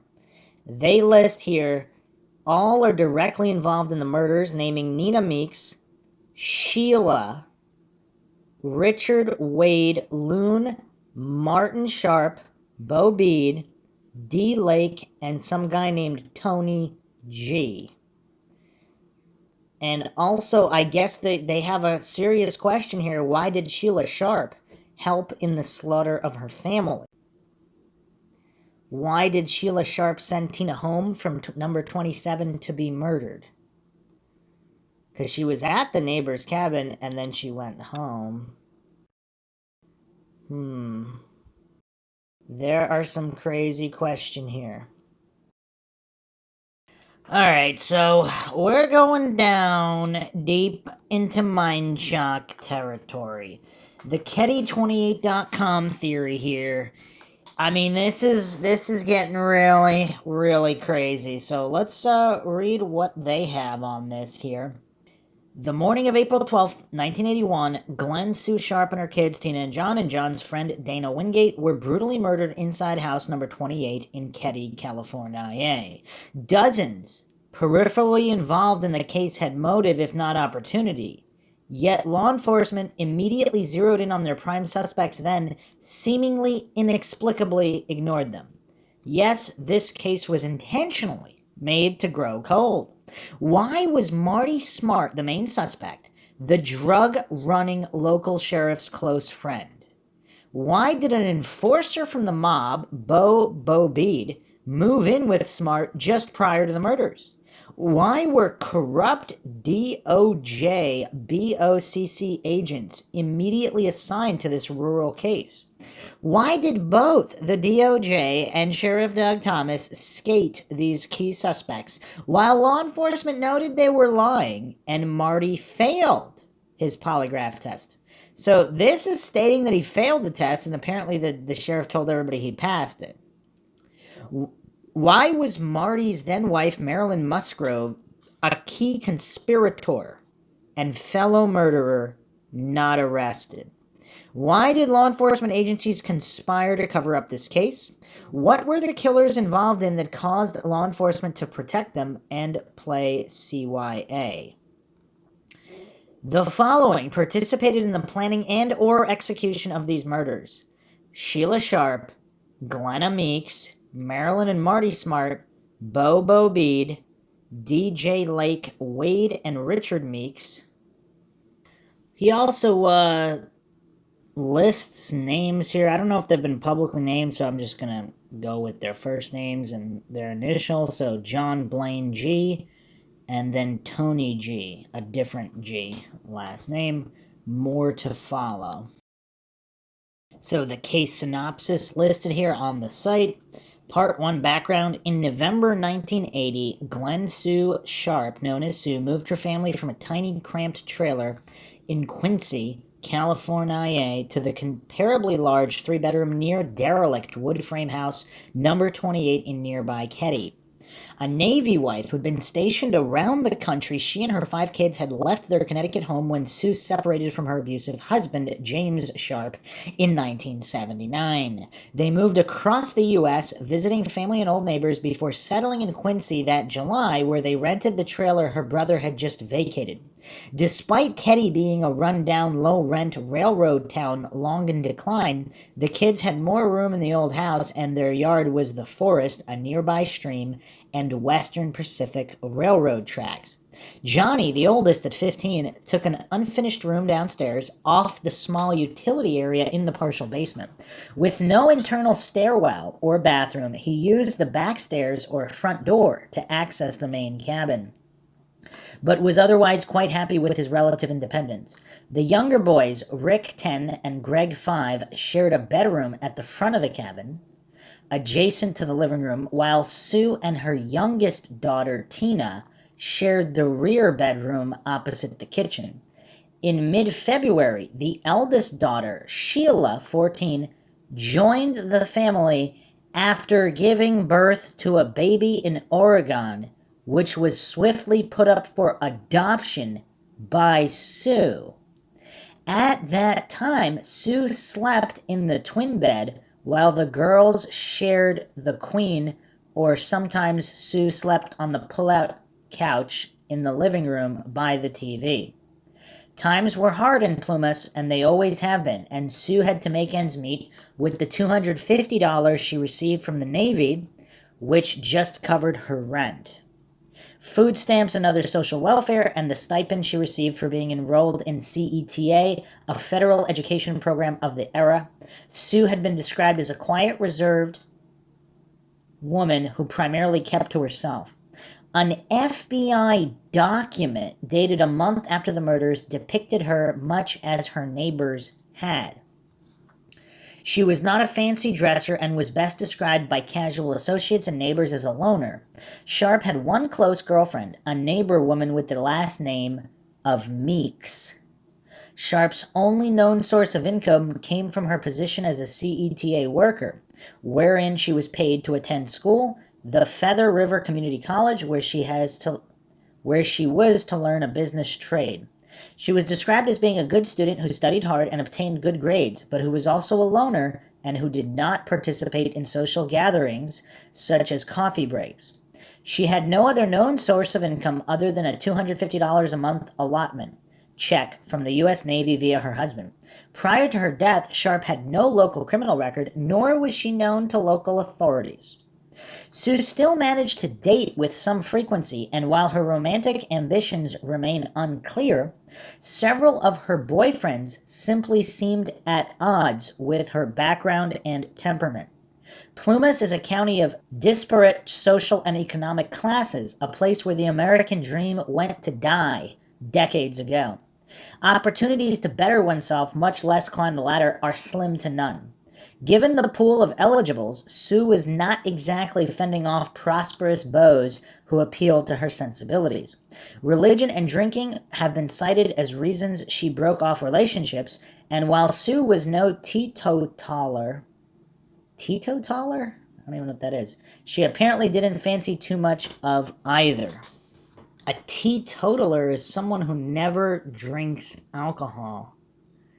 Teetotalism is the practice or promotion of total personal abstinence from alcoholic beverages. Okay. She apparently didn't fancy too much of either. One of her suitors proposed marriage on the first date. According to one report of questionable veracity and dubious intent, seemingly filed to divert attention, Sue was in a vitriolic and abusive relationship with a man shortly before her murder, climaxing in a loud argument in her front yard 6 weeks prior to the murder. Filled with rage and coarse language, yet another boyfriend was killed a month after the murders while being chased from a bar by PCSO deputies. Okay. It's been claimed many key persons of interest either dated Sue, had their advances rebuffed by her, or were simply infatuated with her. Her most recent known boyfriend, Daryl, Dareyl, had been introduced to her a week prior to her death, and they spent much of time with each other in the ensuing days, either at his nearby trailer or at area bars playing pool and drinking beer. Their last date was 2 days prior to the crime, after which Daryl left Keddie to spend the weekend with family in Paradise, California. So apparently he had an alibi. Is Paradise... Wait, didn't we read earlier that Paradise was where one of these suspects went? Huh. Weird. Okay. Not this Daryl guy who apparently would have an alibi here in this case. On Sunday morning, April 12, 1981, Sheila Sharp woke up next door at Cabin 27, where she'd spent the night with neighbors, the Seabolts. Having decided to attend church with them that morning at about 7:45, she went to her cabin 15 feet to the south to get her Sunday clothes. Upon opening the front door, she saw 3 bodies on the floor, the furthest away covered with a blanket. She also saw a knife on the floor between the doorway and the closest body, bent at such an angle she mistook it for an opened pocket knife. She ran, screaming, back to the Seabolts. Sheila and Mrs. Seabolt went to the nearest working phone across the street at the landlord's cabin, 25, and called the Plumas County Sheriff's Office. As PCSO dispatched a car to the scene, Sheila and Zonita Seabolt returned to 27 and, with the help of Zonita's son, Jamie, knocked on the boys' bedroom window. Jamie pulled 3 unharmed kids from that window: Greg, Rick, and neighbor Justin Smartt, 12, who had spent the night at 28 on a sleepover. Jamie then went to the rear of 28, up the stairs, and inside to the back door, which was open or left ajar by the killers. After looking around and searching for survivors, he rejoined the others outside. Soon, PCSO squads would be on hand. Part 2, law enforcement arrived. The first member of law enforcement to arrive shortly after 8 a.m. was PCSO Deputy Hank Clement, who did a quick search of the cabin, confirming the murders. At 8:25, Sergeant Jerry Shaver arrived, and Clement, talking with a group of residents in front of 28, told him there appeared to be a triple murder. After Shaver and Clement entered the front door and reviewed the scene together, Shaver placed Clement on point in front of the cabin. Upon asking the dispatcher to inform Sheriff Sylvester Doug Thomas, and sent out investigators. Sheriff Sylvester Doug Thomas and send out investigators, Shaver began interviewing witnesses. At approximately 8:30 a.m., PCSO's Don Stoy was called by dispatch and told to report to a triple homicide in Keddie. Also informed was Assistant Sheriff Ken Shanks. What a name. At 8:45, Don Davis, Sue's brother, arrived and met with Shaver in front of 28. Don gave Shaver details on Sue and the family, about her pending divorce and move from Connecticut. Davis also detailed how Sue's estranged husband, Jim, hadn't visited the family since November of 79, and how Sue refused to give Jim the new address or phone number after moving to Keddie. He supplied the names and ages of Sue's kids, then mentioned Sheila's baby, giving the baby's father's name and address, and mentioning he hung around the gaming arcade in East Quincy. Okay, so the plot's going to really thicken here. So Sheila's baby's father is from the general area in Quincy, but she was sent away to Oregon to have the baby. Okay, I mean, that might play a prominent role here in Keddie28.com's theory that she was involved in killing her own family here. I mean, this is dark stuff. When Shanks and Stoy arrived around 9:30 a.m., Clement was again inside 28 and came out to greet them. After a briefing from Shaver and Clement, Stoy and Shanks began photographing the crime scene and collecting evidence. Shaver returned to interviewing witnesses in the cabin's picket-fenced yard, while Clement was dispatched to do a cursory house-by-house welfare check of the area. PCSO went on investigating the crime scene for several days, and while all the crime scene reports aren't available, it's clear many reports don't match each other or the facts, and that Stoy's report, written to cover both his and Shanks's account of events, seems to have been doctored to indicate PCSO immediately understood something evidence shows they didn't realize for hours. Tina Sharp was missing. By noon, a California Department of Justice helicopter from Sacramento was hovering over Keddie, taking photographs, even capturing on film what appears to be the killers sneaking out of town the back way to avoid notice. What? Were either P.A. Krim or Harry Bradley, special agents for the Bureau of Organized Crime and Criminal Intelligence, on the chopper? Either way, two unreliable mafia agents were seemingly instantaneously on scene, distorting the facts and destroying any chance of arresting suspects or solving the case. So they were out there by noon. Interesting. Part 3, the bodies. In the front room of cabin 28 were 3 bodies. Closest and parallel to the front door, supine on the floor, was Johnny's corpse, his feet inches from the south wall and head nearest to the doorway. Inches away to his left lay the cheap table steak knife which Sheila had noticed. 2 feet away and parallel to Johnny's body lay that of Dana Wingate, a friend who was to sleep over at 28 Saturday night. Laying prone, the head was barely resting on the corner of a cushion which had been removed from the couch. Adjacent to Dana's body was Sue Sharp's on its right side, with the head by the base of the couch and feet near Dana's left arm. Sue's body was covered with a blanket and sheet, later determined to have come from Tina's bed. Johnny's hands rested on his abdomen, taped tightly at the wrists with several loops of white cloth medical tape. His ankles were wrapped twice and tightly knotted with a white extension cord. The cord stretched neatly parallel to the base of the disturbed TV stand, then turned abruptly 90 degrees, leading to Dana's ankles, where it was loosely looped once and knotted. Around one of Dana's hiking boots was 1 loop of medical tape, and then there was also half a loop of tape on his right boot, but the tape appeared to have been broken.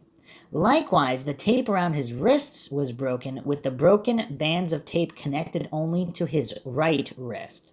The tape around the stronger Dana was also much wider than the tape binding the younger, smaller Johnny. Sue's ligatures were by far the most complicated. Her wrists and ankles were bound with narrow medical tape relatively loosely. Over the tape on her wrists was a tight loop of electrical cord knotted several times. Over that was another loop of stronger electrical cord knotted and connected to a third length of cord, which extended to and tightly looped around her ankles. Yet another length of wire superfluously tied her ankles together. The cord between her ankles and wrists was so taut her legs and knees were drawn together. She was also gagged with a bandana and her panties, which several lengths of medical tape applied on top of them. Part 4, the murders. The following is the most complete and detailed account of what happened leading up to and during the Keddie murders. This is not told in ifs or maybes. I've studied this case for 15 years now and have had access since mid-2020 to all case files, interviews, recordings, etc. still known to exist. I have spent thousands of hours poring over every detail and assisted PCSO's S.A. Mike Gamberg during his tenure as lead investigator from 2014 until budgetary restraints forced the case to be mothballed again circa 2018. During that time, we worked together to prove many points, including several of my own theories and conclusions. A few of these are: Marty Smartt and Sue Sharp were having an affair. Marilyn Smartt was the key conspirator and instigator of the 3 main killers: Marilyn, Marty, and Bo. Kathy Beckley lied about giving the boys a ride home. She in fact reneged on her promise to do so, but eventually acquiesced and arranged for a friend to take them to Keddie. PCSO knew this in 1981, then buried it and lied about it for 30-plus years. Upon my sending Gamberg paperwork on the missing recordings of the phone call IDing the skull as possibly Tina's, he located the tape within a week. John Bubede had a lengthy criminal career within and without the Chicago outfit mafia. Bubede was protected by several factions of law enforcement. Bubede's military records were falsified. Signs indicate his death may also have been a fabrication. Wow. The Keddie murders are officially unsolved. Since July 2020, I've been poring over all the case files I hadn't yet seen, having been given full access by former lead investigator Mike Gamberg. I've also been in contact with the step-niece of the original sheriff, Doug Thomas, who has provided me his original case files and case notes dating back to 1981. The main line of lies surrounding the Keddie case, those most often regurgitated online and in podcasts, is that Marty Smartt and Bo Bede murdered Sue Sharp because Sue was counseling Marty's wife, Marilyn, nicknamed Loon by me for her ceaseless stream of insane BS, to leave the supposedly abusive Marty. That Tina was taken alive from 28 and killed later. Worse, that Tina was the target for white slavery. All of these are clearly lies, all of which were knowingly spread by several of the original investigators within PCSO and California Department of Justice. Here's the short and sweet version that is absolutely true. Sue was not counseling Marilyn Smartt. Sue was, however, having an affair with Marty. Marilyn found out around mid-February to March of 1981. As a result, Marty was kicked out of their house, number 26, and moved to Reno and lived with his old friend John Bubede. They did not meet at the VA. They were both carnival workers and scammers who'd known each other for years. Bo was in Reno because he'd been kicked out of Vegas by remnants of Sheriff Lamb's crew. Loon's M.O. was to hook up with a guy, cheat on him while bleeding him dry, then latch onto her new victim while leaving the husk of the last guy drifting in the wind. The last thing Loon would allow for is her man du jour to stray on her to let some other slag sleep with him. Marilyn wanted Sue dead. Loon was friends with Nina Meeks, Sue's supposed best friend, who was in fact her worst frenemy. Nina's son Richard was one of the kids screwing Sue's daughter Sheila. Wait a second. Pregnant at 13, the Meeks thought that the baby was Richard's and wanted the baby. Instead, Sue put the baby up for adoption. Richard and Nina Meeks wanted Sue dead. Wow. If this is true... Wow. Okay. If this is true, so Sue's supposed best friend's son is the one who is the father of Sheila's baby, allegedly. Obviously, we don't know that. Nina's other son, Wade, was 19 and was screwing 35-year-old Loon. Little did Wade know, but his best friend, Blaine G., was betting Loon too. Wade wanted Marty out of the picture. Loon wanted Marty out of the picture. Okay, this is turning into a really crazy soap opera now. Sheila hated her mother, hated Tina, hated John. She hates her family, period. Sue was a horrid mom, was rarely home, and left all the housework to the kids who were always running around town, shoeless and hungry, asking for food. Back when they were living in the tiny trailer at Claremont Trailer Park, Sheila and Tina would barricade themselves inside, locking the others out. Too small for 5 kids, most of them slept in a dirt floor shed Sue had built beside the trailer. Sue went through several boyfriends. One dumped her because she was such a bad mom. He met her when she was a dishwasher at the Elks Club in East Quincy. He'd often call her, but always the kids answered because she was never home. He'd see her kids occasionally in town because they were always unsupervised and wandering around. Sue was often at the backdoor bar. Barmaids recall her and Marty being there together a lot, as their affair was an open secret. Sheila gave birth to her baby girl in Oregon in early February 81, and Sue drove up to both get Sheila and put the baby up for adoption. This obviously angered Sheila and the Meeks family, enough for them to arrange to have Sue murdered.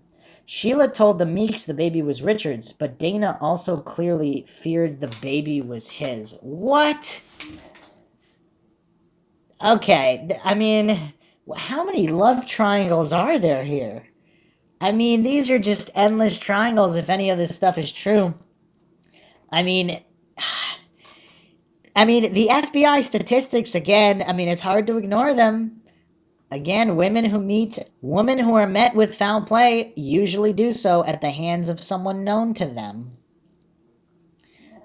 Some kind of jealous lover, etc. This is really tough, though. This is really tough. Sheila wanted out of her family. I believe she thought the baby was her way out and that she'd be taken in by the Meeks. Instead, Sue put her baby up for adoption. Sheila wanted her whole family dead. Things come to a head by March, around the time Marilyn discovered the affair. Loon and the Meeks were great friends, and Nina Meeks was friendly with Sue but really wanted her dead over the baby. I believe Loon and Nina got together, and over commiserating about their multiple issues with Sue, they agreed on killing her. It would have been easy to get Sheila on board, as she wanted Mommy dead too. Marty was fired from his cook job at the lodge for poor performance and or dealing, and his former boss was also evicting him from House 26. Loon was able to get Marty involved in the murders by claiming she'd take him back if they eliminated Sue. Bo got involved because, hell, he didn't mind killing people. That was his business. Marty and Loon claimed they knew Justin was sleeping at 28 Saturday night, which makes it hard to explain why they would kill 4 people in a house they knew their son was sleeping in. As it turns out, Justin had slept both Friday and Saturday nights at 28. Yet Marty and Loon had no idea where he was. They didn't care. In a 2016 6.5-hour-long interview with FBI agents, Loon blurted out that they had no idea Justin was in 28 that night. That would actually make more sense, though, because why? Yeah. If that's true, that's really mind-shocking. Somehow, Sheila finagled her way into sleeping over next door at the Seabolts that night, a night Tina typically stayed there. Sheila, however, had never slept at 27 before. Very odd, the first night she sleeps there is also the same night she agreed to have her family slaughtered. Tina had spent most of the day with the Seabolts, and Sheila went over there around 5 p.m. They both had dinner at 27, while Justin, Rick, Greg, and Sue had frozen burritos for dinner. Around 8:30 p.m., Sheila went back home, gathered some bedding for the sleepover, and then left for good. Upon exiting 28, though, she managed to flip off the light switch just inside the front door without anyone noticing. Sue was lying on the couch facing the TV, and the front door was on the opposite wall to her, perfectly in line with her vision. Had Sue glanced up to bid goodnight to her daughter, she may have noticed Sheila flipped the switch. Instead, she continued staring at a cheap black and white TV, engrossed in the latest episode of Love Boat, while her daughter set her up to be murdered. The boys, Rick 9 and Justin, who just turned 12 days prior, were also watching on the floor. This is around the time Greg, just 5, went to bed. That light switch not only controlled the front porch, but it was hardwired to a street lamp at the end of a yard arm attached to the tall fir tree at the front gate of 28. The yard arm hung out over the center of the Keddie's main street, illuminating the way for workers to get from the railroad station to the lodge. At one time, the contract between the RR and the owner of Keddie stipulated that the light had to remain on and that the lodge's coffee shop must remain open 24/7, 365 for the workers. By turning off the light, Sheila ensured the premises and surrounding environs of 28 were darkened so the killers could enter with far less likelihood of being seen. Not just that, she unscrewed the one bulb she could reach on the front porch just in case the switch turned back on. Sheila then returned to 27 and distinctly told Tina that Sue said they had to be home by 10 p.m. In other words, Sheila sent her own sister, her little angel as she'd say while pouring crocodile tears, back to 28 to be murdered. The stories about why Tina was told to go home vary wildly, but I believe Sheila set it up. I think she lied to Tina. Mom wants you to sleep at home tonight and you need to be there by 10. Sheila really wanted Tina to be in the middle of all she'd planned.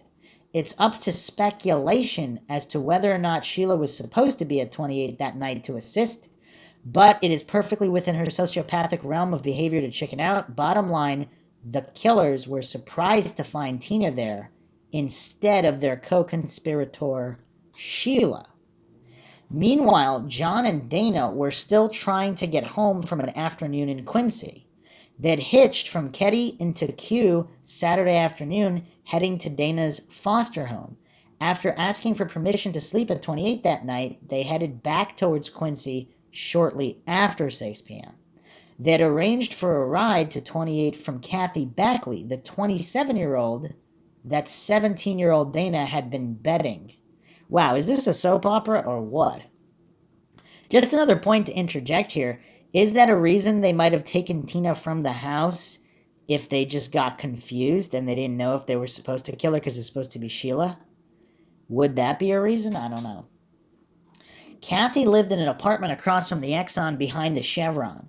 She made up an excuse to renege on her promise of a ride home, so the boys went to the Exxon around 7 p.m. and tried hitching. With no luck, they kept going back to Kathy's to beg for a ride. They'd go through the fence by the Chevron, a shortcut, which is why witnesses saw them at Van Gas and the Chevron. They were traveling back and forth to Kathy's. After returning a few times, Kathy finally relented and arranged for a ride, so the kids hung out with her until their ride arrived. This is why eyewitness accounts of the boys hitching outside the Exxon ended around 9 to 9:30 p.m. I knew Kathy lied about why she reneged on her promise and surmised the boys wore her down once I got a fix on the true location of her apartment. Case files give wrong addresses miles from the Exxon. And told Mike Gamberg of my reasoning, and he looked into it. He not only confirmed that Kathy lied in 1981 and eventually arranged for them to get home by contacting a friend who took them, Kathy told Mike she'd lied in 81 because she was embarrassed and concerned about her illegal affair with underage Dana and didn't want to be seen with him. The person who gave John and Dana that last ride then confirmed by phone before Kathy had time to poison the well not just the ride home, but also what the killers lied about. The outside of 28 was not only unusually dark, but there was a dull glow coming from the living room window. This proved what I'd already deduced. Sue was asleep when John and Dana got home,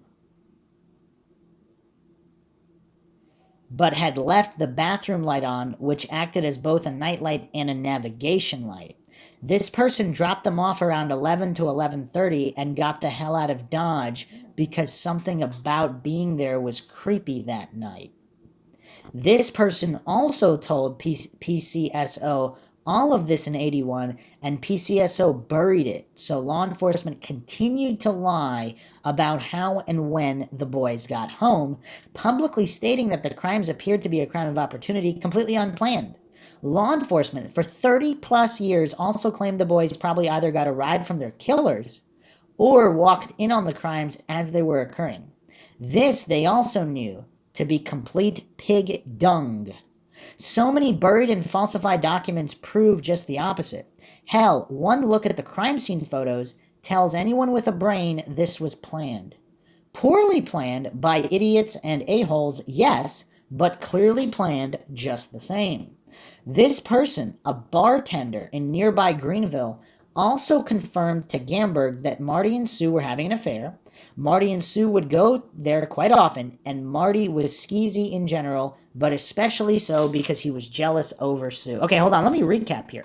So an individual who Dana's older girlfriend, or whatever, maybe not girlfriend, whatever, one of his lovers, the person she got to give them a ride was a bartender at a bar that Marty and Sue went to often.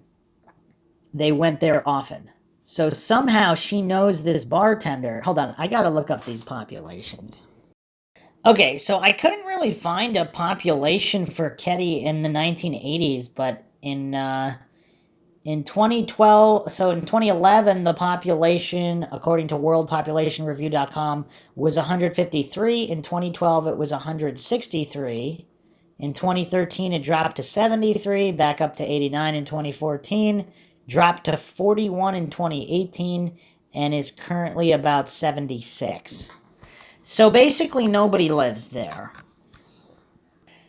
So Quincy's population in 2010 was 1,728. So 1,879 during 2000. So perhaps there was more people there before, but either way, I mean, that's a population. So well over 1,000 people, and this so-called lover of Dana's just so happens to know the bartender in Greenville. So Greenville also over 1,000 population, 1,160 as of the year 2000. So over 1,000 people.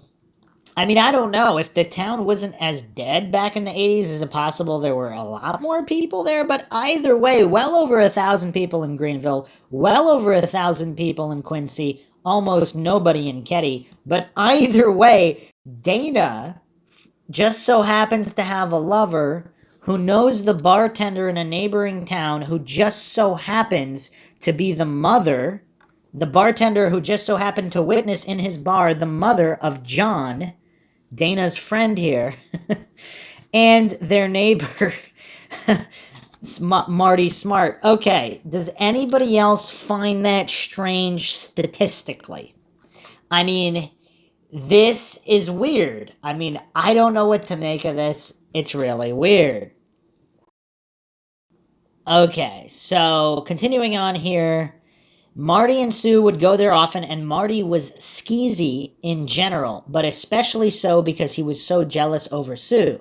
Mike was so elated about Kathy lying, but that I was also right about Marty and Sue having an affair, and that the impetus of the murders for Marty and Loon was really Loon's lust for blood revenge.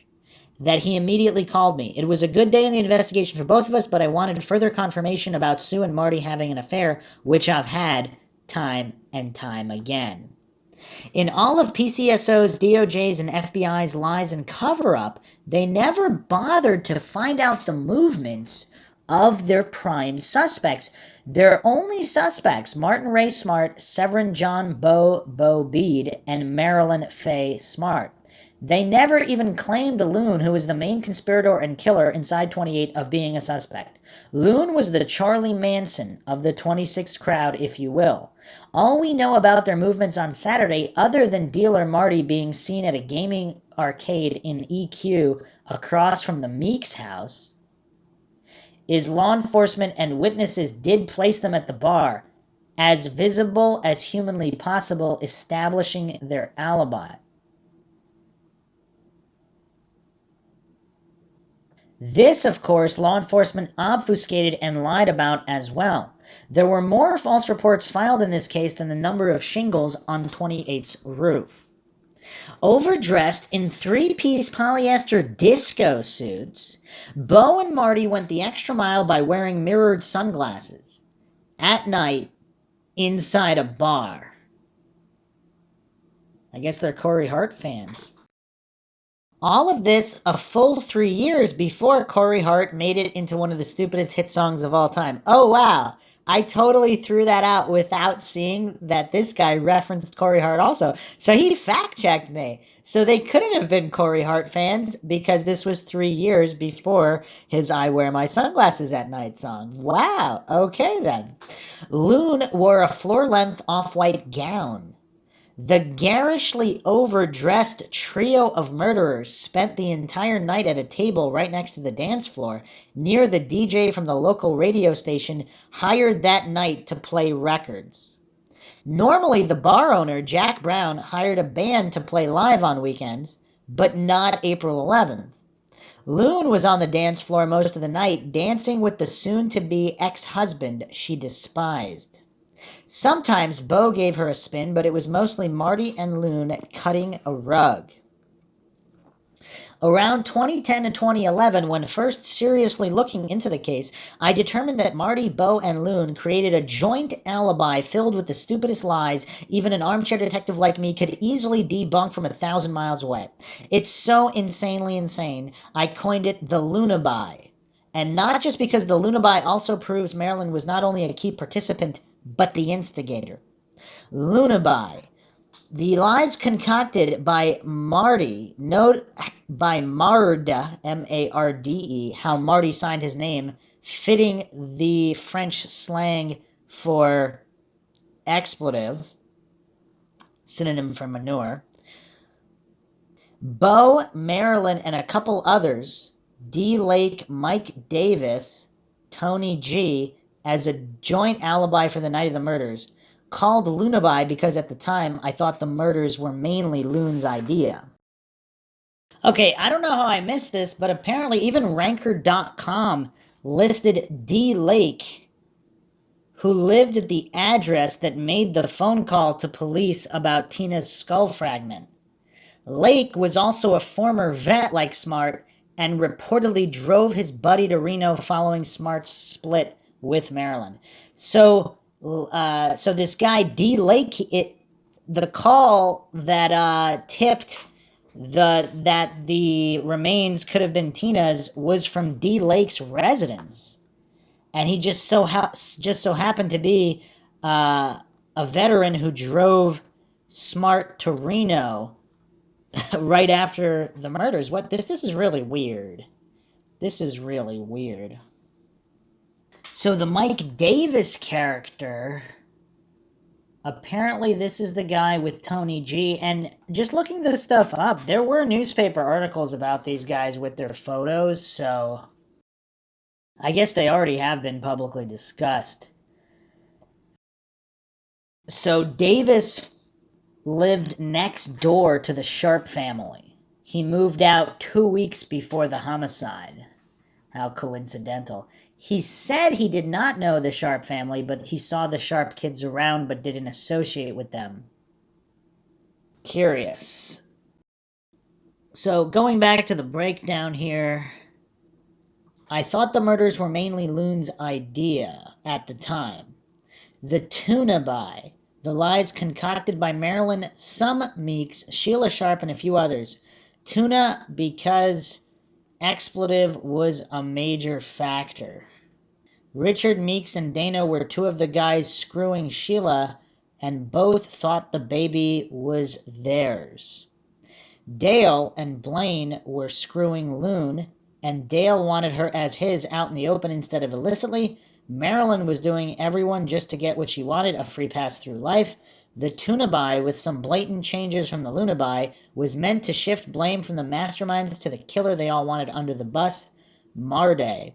Sorry, Bo, your Chicago muscle means Jack in Plumas. You were just some wanker along for the ride. One of the key tenets of the Lunaby is that Marty or Bo got pissed off when the DJ changed the music from country to rock. Marty or Bo, depending on who told the lie and when it was told, got pissed off at the bartender, Jack, and stormed out. The fact that all three of them hammered this key plot point home is the first red flag that it's hogwash. The second is the story is so completely stupid. The third is none of them could keep straight who was pissed or how it went down.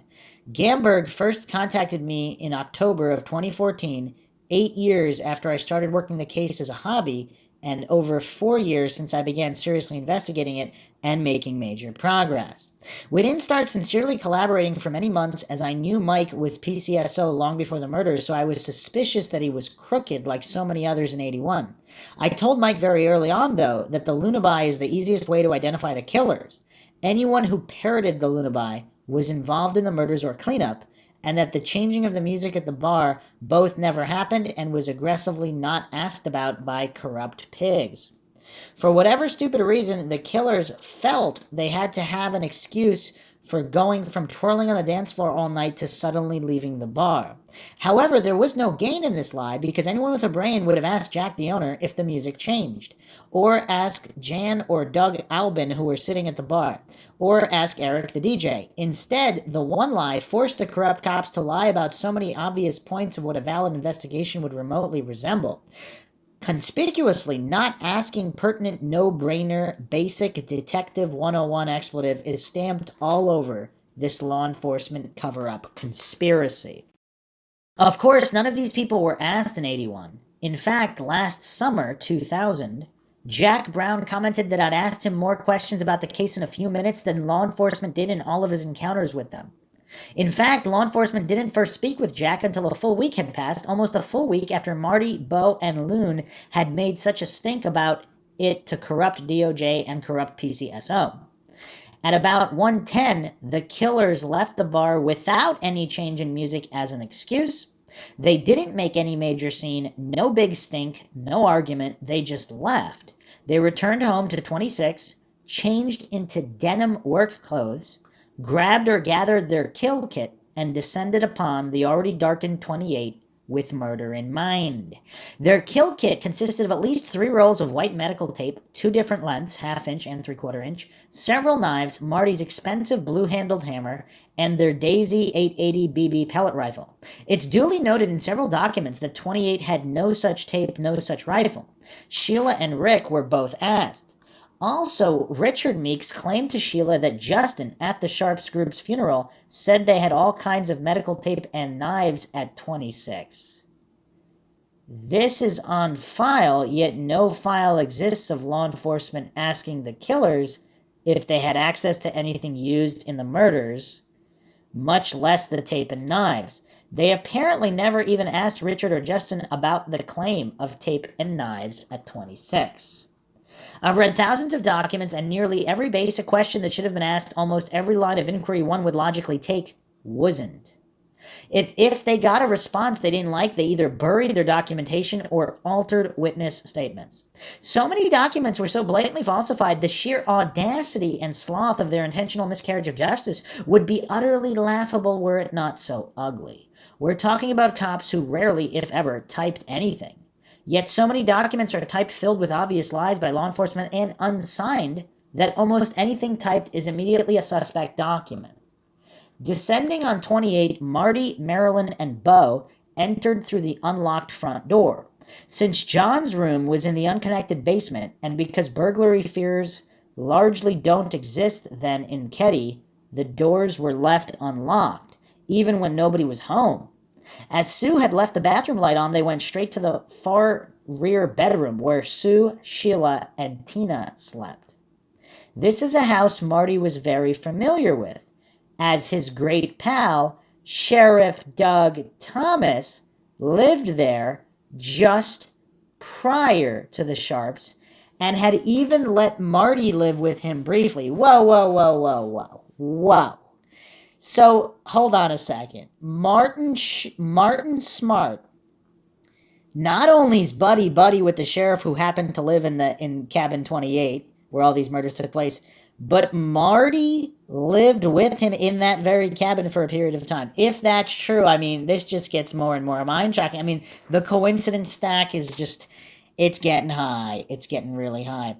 They immediately went for Sue, most likely not noticing Tina asleep at the far end of the bed at the far end of the room, some 10 feet away from their target victim. Sue slept in the twin bed immediately inside the bedroom door, and her daughters shared the queen. There was a space between the bed and the far wall so Tina could access her side of the bed, and then a throw rug lined the path between the beds. A TV tray served as a nightstand, which Sheila and Sue shared. It had Sheila's class reading assignment, Never Cry Wolf, on her side, with Sue's glasses and ever-present ashtray on her side. Between were an alarm clock and a cheap lamp. Sue was incredibly myopic, so she had the glasses on every waking minute. The mere fact she hadn't had time to put glasses on proves this was a planned surprise attack. Something unusual to this case is Tina's insecurities. There was a large piece of cardboard found on the lower part of her side, which was normally either blocking the window on the far wall or against the wall itself. This night, Tina slept with it on top of the blanket. I believe it acted as her own security blanket because her brother mentioned she'd slept with it on top of her before. So either the killers were expecting Sheila in that bed, or they didn't notice it was Tina, or simply didn't notice Tina at all under the cardboard. They certainly noticed Tina when she awoke and screamed, because that was not part of their plan. Sheila, in on the planning and execution, would not have screamed, but she chickened out and wormed her way into replacing Tina at the sleepover next door. Tina screamed, perhaps Sue as well, but I have a feeling upon awakening, Sue knew her life was over, so she may not have screamed at all. Whatever the truth, the screams woke Justin, Rick, and Greg in the next room. They woke John and Dana sleeping downstairs. They woke the couple in house number 16. The girlfriend woke first, then nudged her partner awake. The screams seemed to come from the back of 28. The rear window was right next to Tina. Hearing no more screams, they noted the time on their digital clock, 1:15 a.m., and went back to sleep. The killers were suddenly dealing with Tina and Sue, with several others on their way into the fold. I believe Tina was dispatched first, either killed immediately or, as Marty said in one of his many confessions, she was incapacitated. It's noted, however, early on in his Sherlock series, Doyle had Holmes state that a dead person is certainly also incapacitated.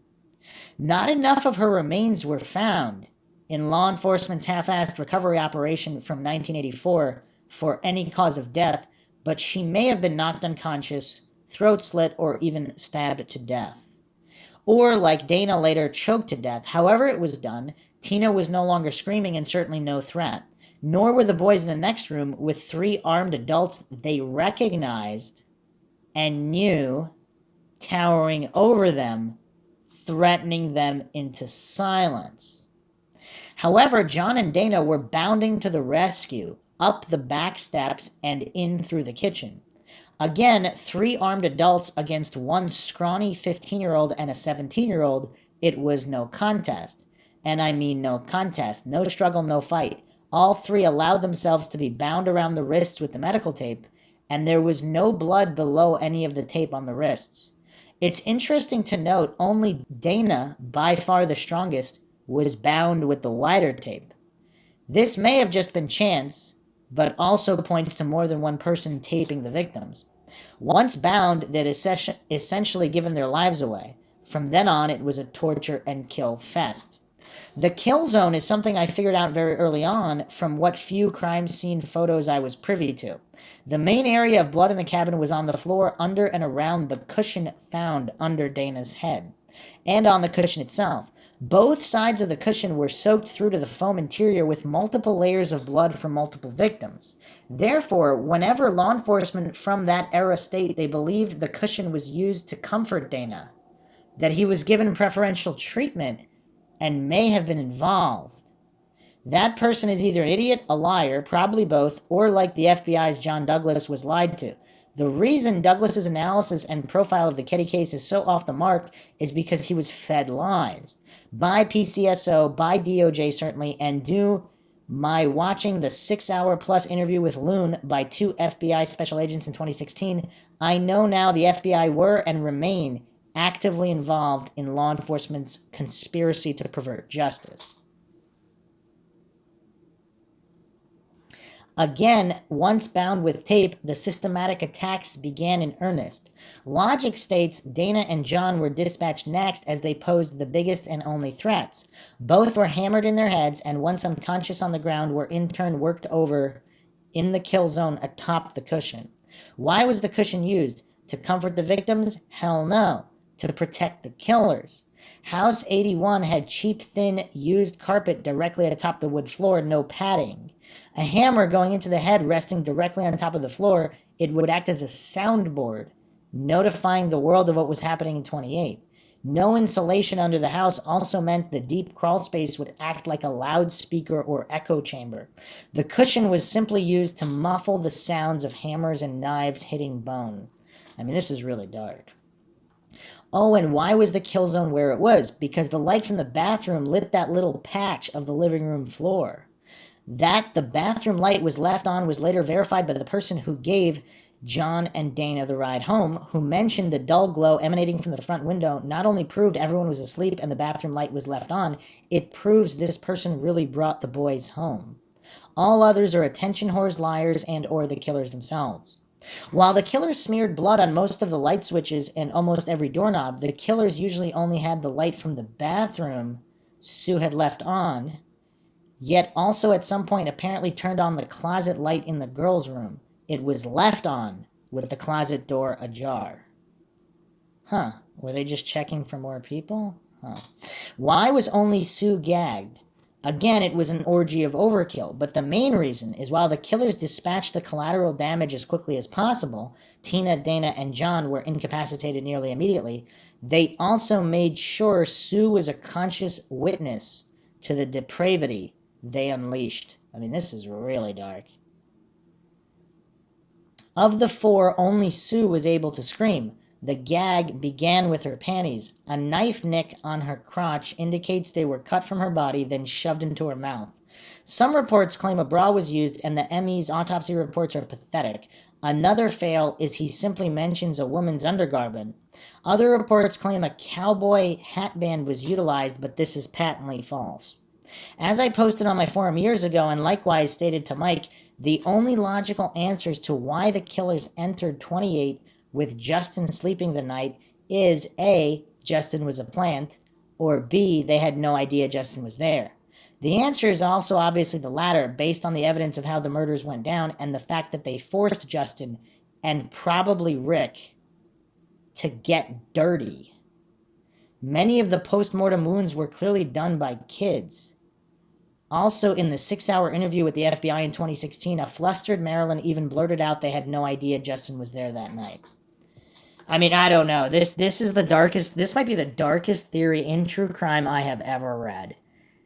They're saying they forced these kids to participate? As if that would keep them silent or something? I don't know. Once the boys were down, they went after Sue with a singular focus and vigor. She was punched, hit repeatedly with the barrel and butt of the rifle, and hit with such force the point sight at the tip of the barrel and the ramp sight near the stock were both ripped from the rifle, found by investigators on the living room carpet. The tip point left a perfectly shaped puncture wound below Sue's right eye. Several teeth were loose in their sockets, as were Dana's. Several of Dana's front teeth were broken off.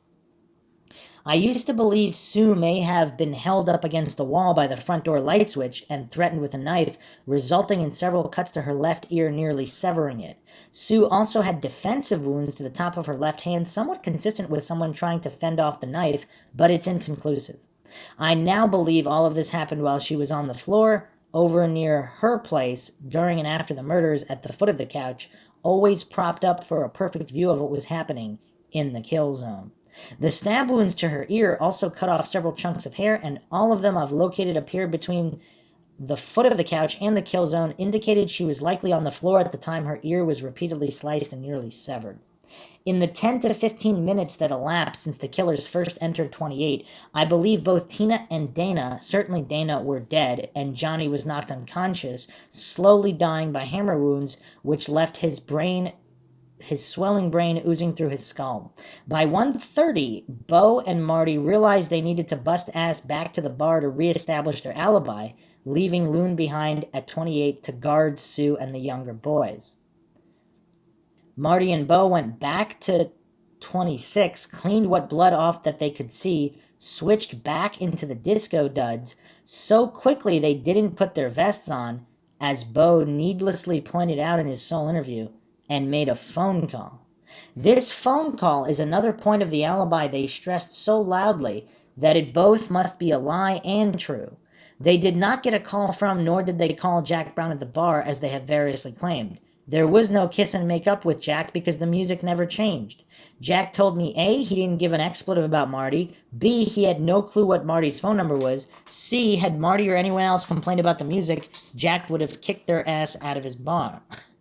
I believe they did call someone, and worried law enforcement would pull their records. Law enforcement should have, yet didn't. Were afraid records would show a local call was made at 1:30 a.m. Back then, a call from Keddie, 6 miles south to Quincy, was a toll call. And all long-distance numbers are probably logged. This means they made a local call. Of all the people Bo and Marilyn would bring into the fold mid-murder, and of all the suspects believed to be involved in the murders, the top two a-holes are DJ Lake and Tony G. Both local calls from Keddie. Both are certainly guilty of playing parts in the murders, at least the awkward cover-up.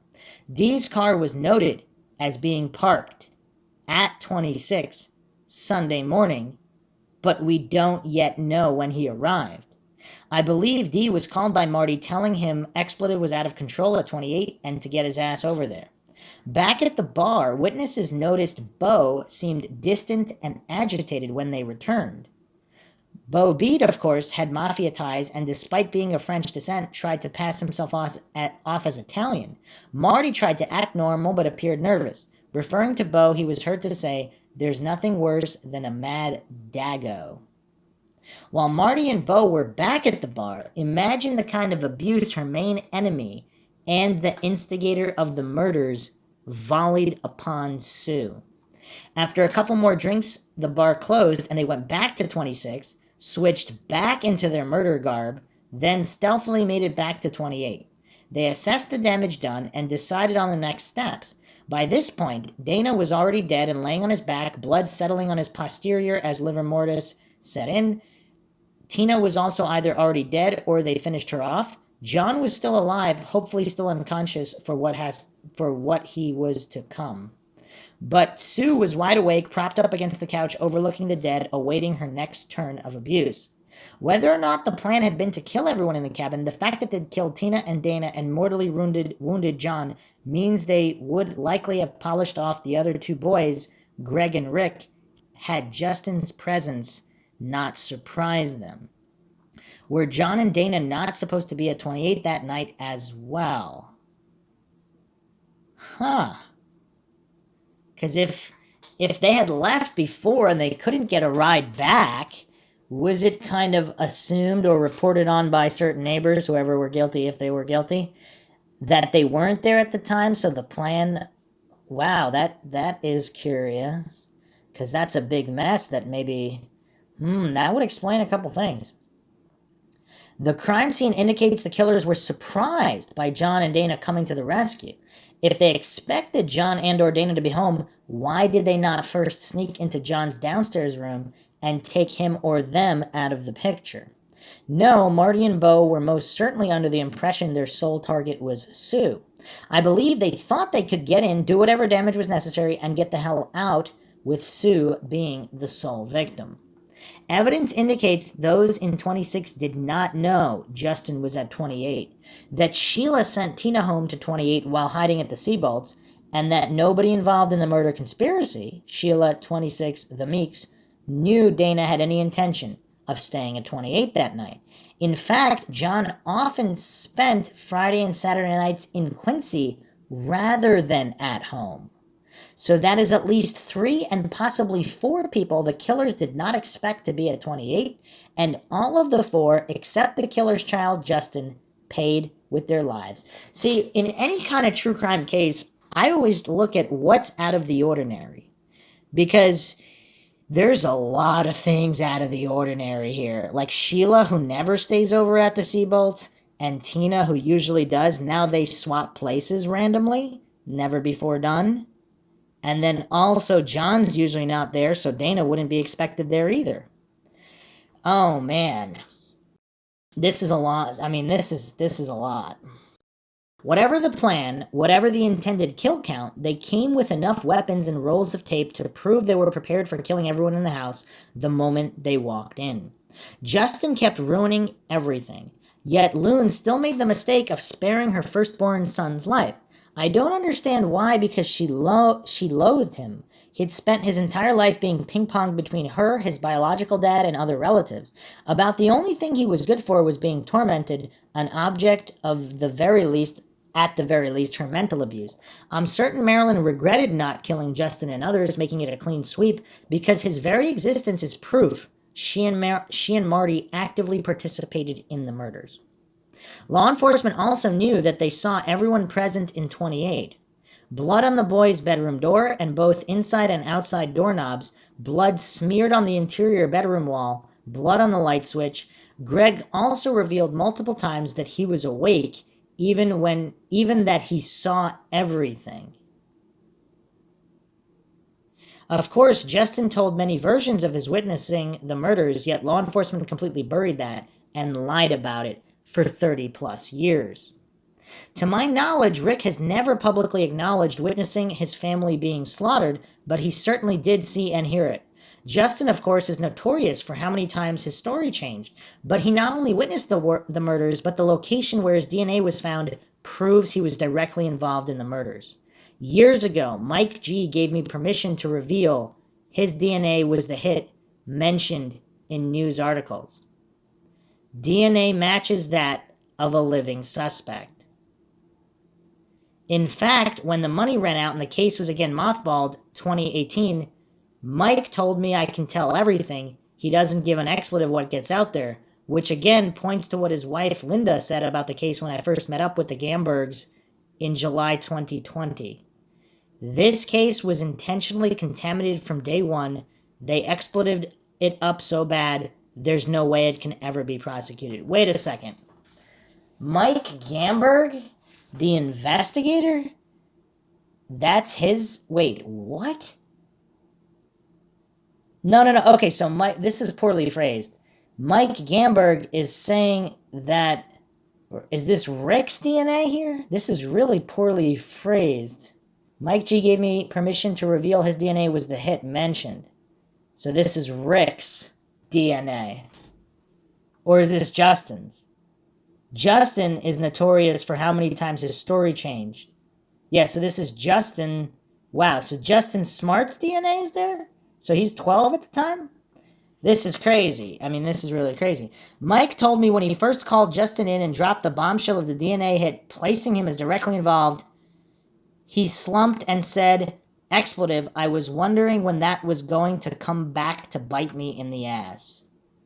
When I first revealed Justin's DNA hit, Justin was in contact with me via email Mondo Pronto, requesting I remove any mention of him and that the DNA rumor was untrue. Boy, you should read those emails. They're tragic comedy at its best. I keep my word, but as he never even requested I keep our correspondence private, here they are.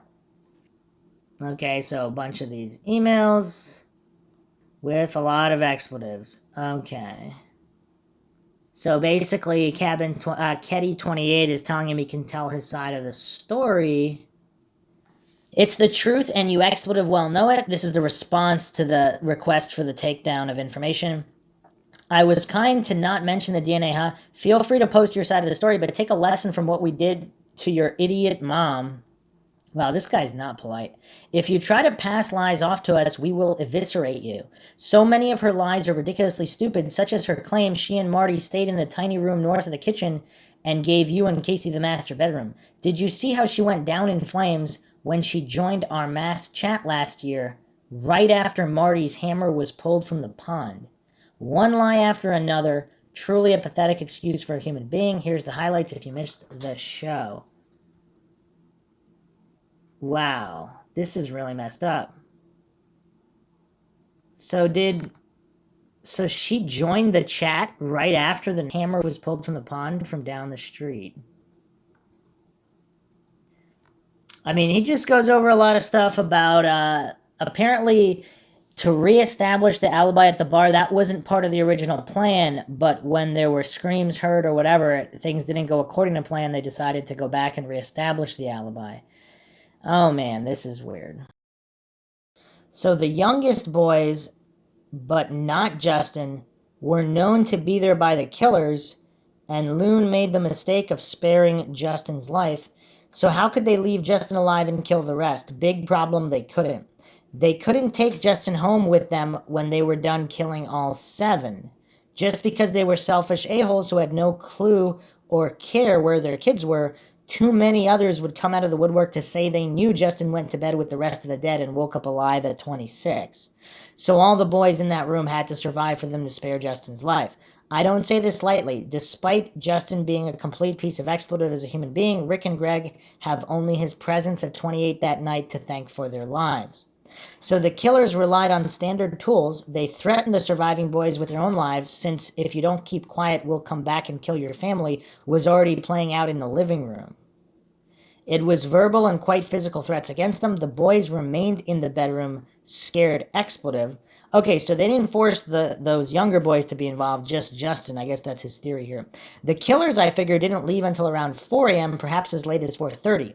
So Marty would punctuate his threats by throwing a knife into the wall, separating the boys' room from the kill zone. This went on often enough that the boys retreated to hide in the closet for hours. The killers realized this, so Marty shifted his knife throwing to the wall near the door, which separated the living room from the bedroom closet. Once the boys were dealt with and the overall situation assessed, the killers determined it was best to try to point away from Sue as the target. As it stood, Sue had the expletive kicked out of her, whereas the dying and dead were in much better shape, even in death. So they would eventually finish John off in a particularly brutal fashion and then abuse both bodies horribly. Sue hadn't been finished off yet, and they had to figure out what to do with Tina's body. I think Marty balked at abusing Tina's corpse. Speaking of Tina in the confession to his therapist is the only time he showed any emotion. So rather than defiling Tina's body, they decided to remove it.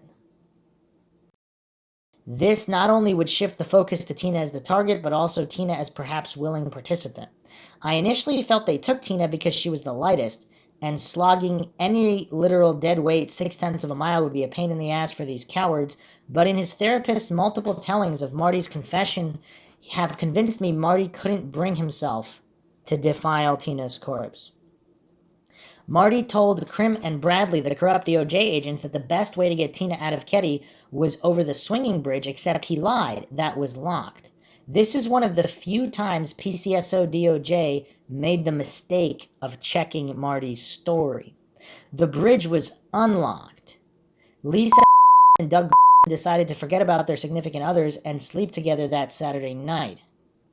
Doug lived on the other side of the swinging bridge and walked over it around midnight to go to the back door. At closing, Doug and Lisa walked over the bridge together, going to his house. In the morning, Lisa walked back over the bridge to retrieve her car from the bar. Law enforcement did a horrible job of covering this up. All initial reports have them going over the bridge back and forth with no issue. Then a re-interview with pops up, claiming he was furious that the bridge was locked when he and Lisa tried to go to his house at 2 a.m. and that they had to climb over the gate. Then pops up a report of an interview with the guy who supposedly installed the gate, where the report claims he said he had the only keys and the gate was always locked. A few problems with Marty's and law enforcement's lies. 1, there is a gate with a lock on both sides of the bridge. 2, it is impossible to climb over either gate, some 40 to 50 feet off the ground because of the barriers built around the gates. Only a soon-to-be-dead fool would even attempt. 3, law enforcement were too lazy to destroy initially filled reports in which Lisa and Doug had no problems crossing the bridge many times. In September 2015, I compiled for Gamberg a list of all the times I knew of the bridge being mentioned by Doug, Lisa, Marty, Loon, etc., Marilyn. Of course, it is the one who said, Justin said, look for Tina down by the river. Justin has never recalled saying this, just that my mom says I said. Marilyn knew Marty and Bo took Tina out 28's back door, down to the river, and across the unlocked bridge, probably hiding Tina's body in a gully across the 2-lane Highway 70. But not before Marty went through the girl's closet. This is probably why the closet light was on, retrieved the slinky pink pantsuit he'd bought for Sue to wear, and took it with him. While on the bridge, he threw the garment wrapped in a rock downriver into Spanish Creek. Imagine how the garment pissed off Loon. Those in 26 are broke. Marty's been fired, they're being evicted, and here's proof Marty was spending money on the whore he was shagging.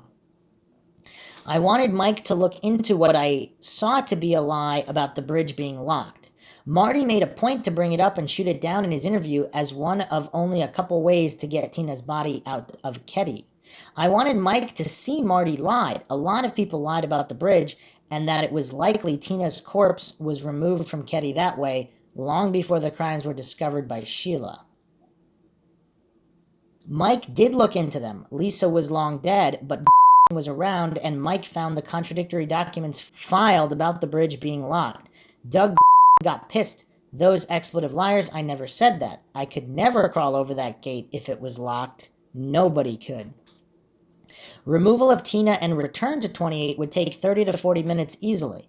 This would put Marty and Bo back in the crime scene around 3 a.m., quite a slog. I would imagine they took a break. Throughout the murder process, victims were taken to the kill zone and attacked, then left there until the decision was made to work on someone else. Sue, made to witness everything, was almost always propped up at the foot of the couch, but the others would be moved around with an arc of evenly spaced bleed-out spots leading from the kill zone to the far corner of the living room. Johnny was still alive, and to kill him, his throat was gouged, causing an arc of blood spray on the carpet just outside the main kill zone blood pools. He was then carried at head and feet to where he was finally staged. Dana, still on his back, was turned onto his stomach and placed on the cushion, his eyes facing Sue. His head was then bludgeoned into a pulp with a leg ripped from the folding card table and or the rifle barrel. 4 full-force whacks crushing the left side of his skull to the core, nearly bouncing his head completely off the cushion. The killers then grabbed the extension cord and quickly and ridiculously, stupidly tied Dana's feet to John's. This staging is so blatant and poorly executed, anyone who claims this was not planned and staged, that the victims were bound by wire while alive, is either an idiot or an idiotic liar. A blood map I made indicates the kill zone where the bodies were found, where the blood spray from John's kill-blow neck wound was, under where Dana's legs were placed, where bleed-out spots were, etc. The same floor plan blood map was used to indicate the approximate direction of the 4 post-mortem blows to Dana's head. The rifle barrel, or most likely the table leg, were used to deliver the crushing strikes. The killers showed the standard organized-disorganized traits, with blood smears in basically every upstairs room, but they somehow managed to keep the traipsing blood footprints all over the house, mainly by the way they controlled blood flow and bleed out in the kill zone.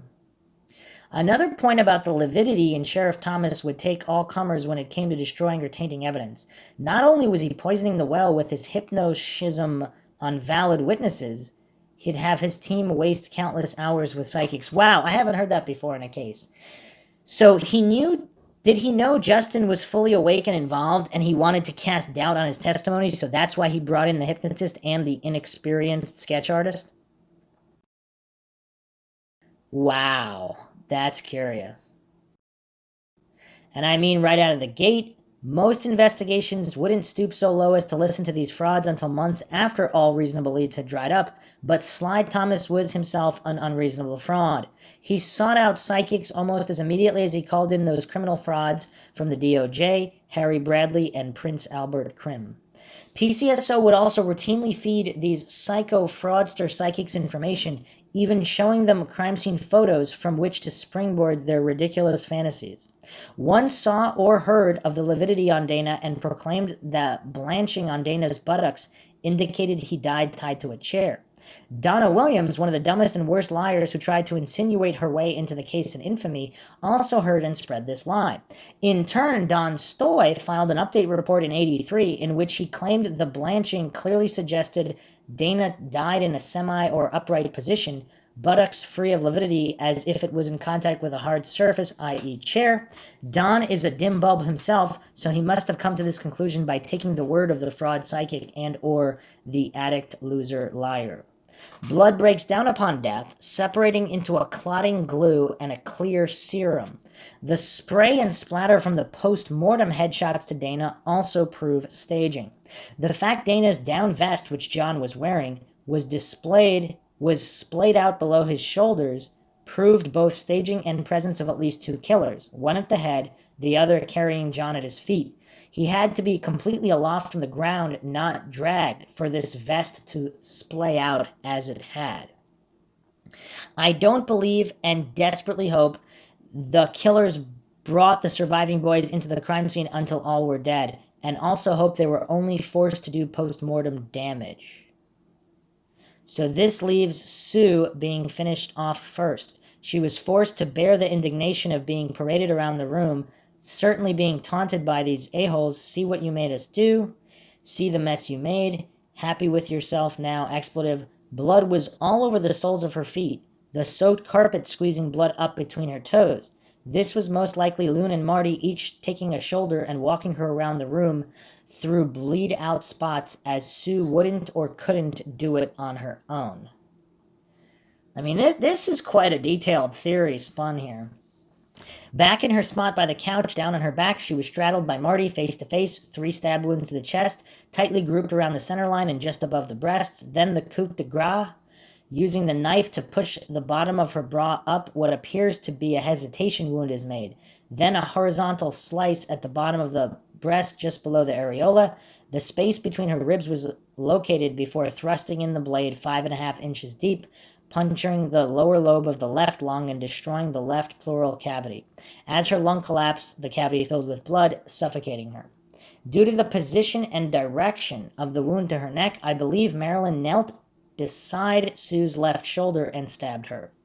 The wound was horizontal to Sue's body and pierced her larynx, esophagus, and nicked her spine.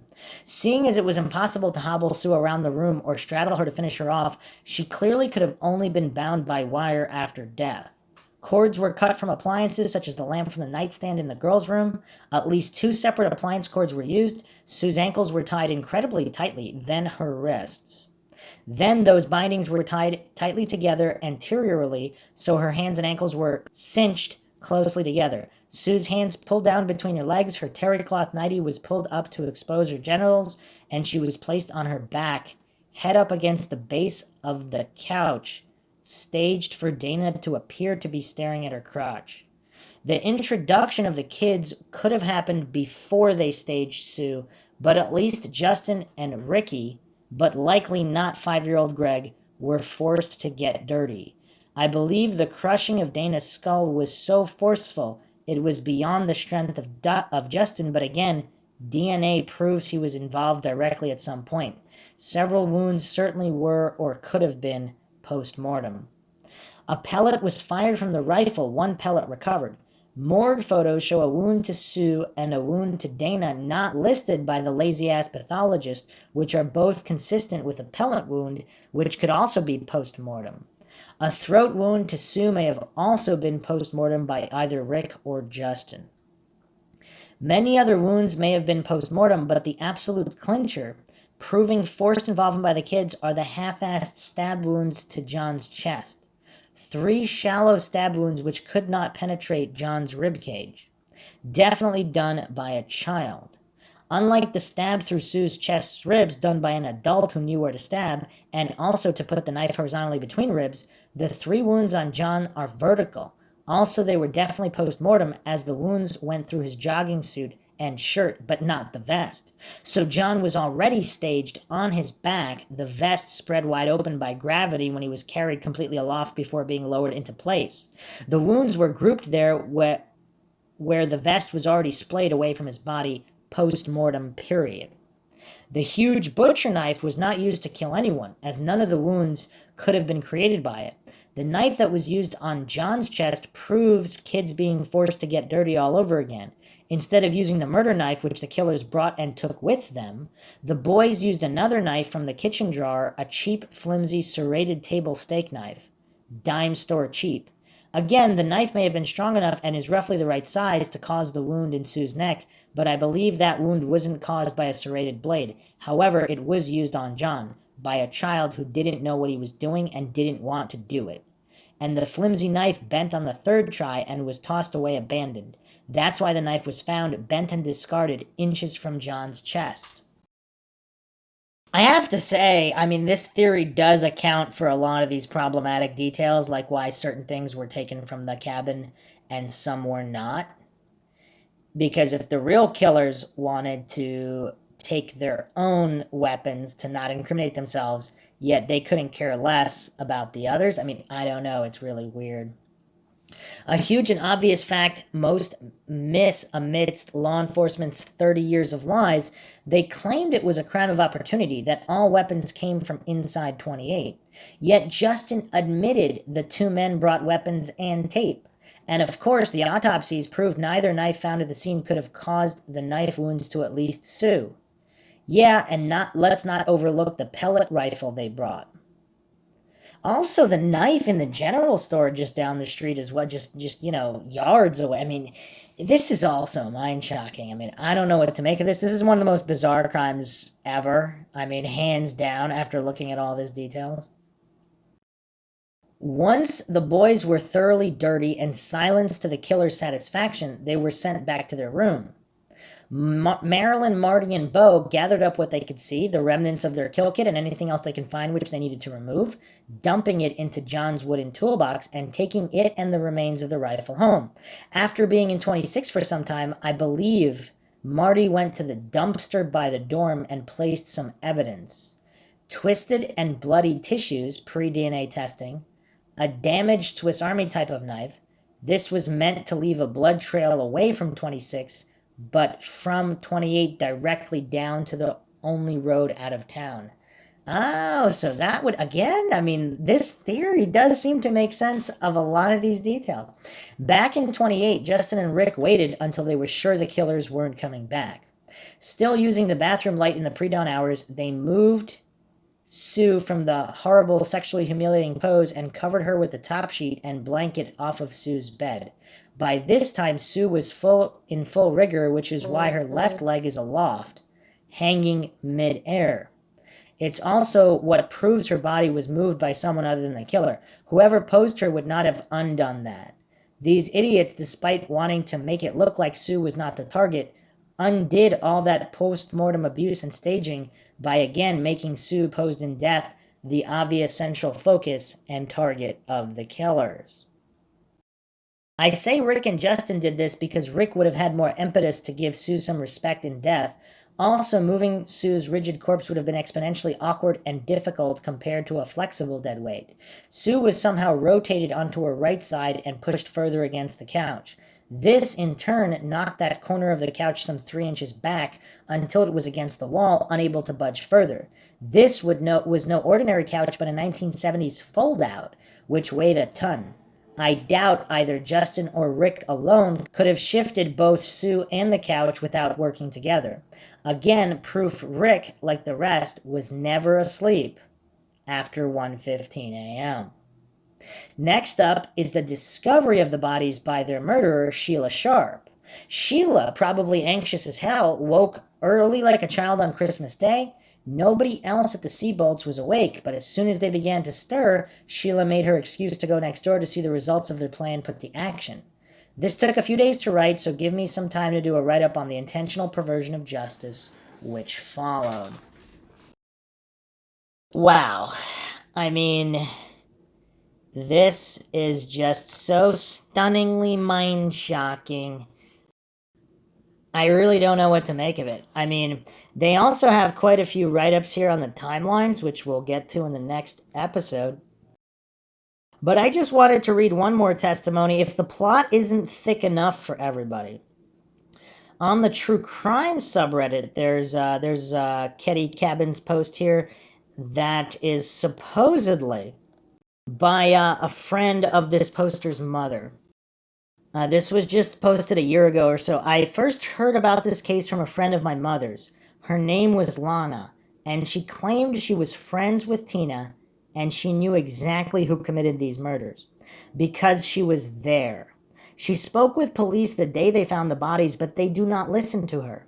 Apparently, Tina and her were in the same class, and one of their teachers would inappropriately pay extra attention to Tina.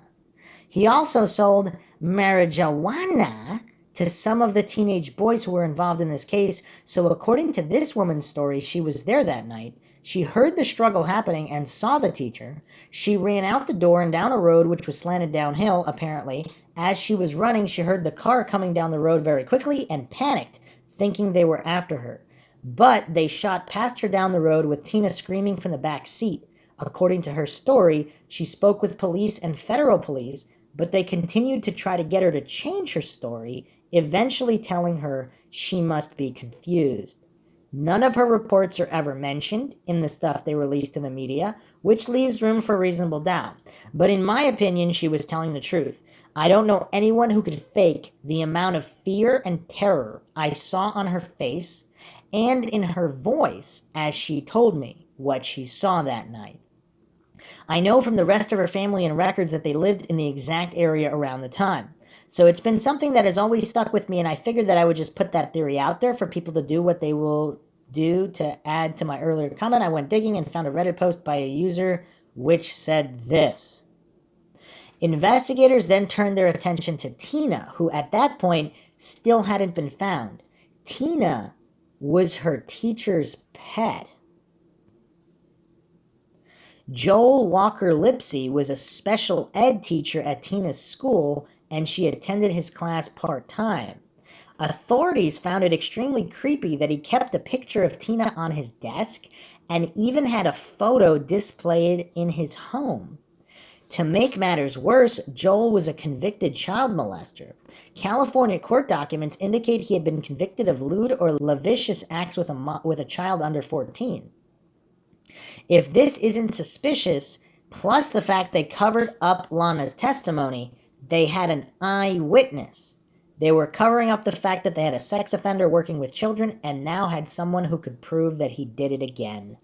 So, I mean, just the layers of this case, I mean, this is just really crazy. Also, just a further point, in the previous theory when we went over on Keddie28.com, supposedly, here's a post here also referencing that. Sheila, the daughter, set up the murders with the Meeks and Marilyn. Sheila then turned off the outside lights and unscrewed the porch bulb so 28 would be dark for the killers to enter. The bulb was found unscrewed by PCSO, and her fingerprints were on the bulb. Marilyn set up Marty and Bo and committed the murders with them. Then she, the Meeks, and Sheila all pointed to Marty and Bo as the killers. So, I mean, this is all really, really shocking stuff. And the rabbit holes in this case, actually, I mean, they are very, very far-reaching. I mean, there's some other rabbit holes and curiosities here regarding Gamberg, who, Mike Gamberg, the one who taught both Johnny and Dana martial arts, and who said Dana had been at his house the day before he died, but didn't say why. Because, I mean, how old was this guy? I mean, I guess he wasn't that much older, but some people allege that Dana was Gamberg's CI regarding a few things, and there was some overlap, and that's why Gamberg wasn't allowed in the investigation. Now, that doesn't mean there wasn't a whole bunch of corruption and all this other insanity going on at the same time, but they're saying that that's another wrinkle in the case here. Also, I mean, there's other issues, too. Supposedly that psychiatrist that said that Marty told him that he killed Tina using a hammer, supposedly the skull that they found, there is no damage from the hammer. I mean, this is allegedly. Again, we don't know what they have, or if it was even, the decomposition was so severe they wouldn't have been able to tell, even if there was. So truly a baffling case. And, I mean, there's a lot here. There's a lot of variables. There's a lot of shady people with shady stories. I mean, how to rectify all of it? It's quite difficult. But we will do our best here on Mindshock. All the Mindshock listeners that have been following the case for a while, feel free to chime in with your thoughts, theories, suggestions, rebuttals, or debunkings in the comment section. And I hope you guys enjoyed another edition of Mindshock True Crime. If you enjoyed the podcast, find it interesting and informative, Feel free to donate to our PayPal. Help us create more mind-shocking content with logic and reason at the forefront and keep up awareness in these cases that are still unsolved. Like and share the podcast, Twitter, Facebook, Reddit, Patreon. Make sure you subscribe to the channel. You can also become a YouTube member right here on YouTube for access to exclusive streams and chats. This is Bruce McGuire signing off. Catch you guys next time.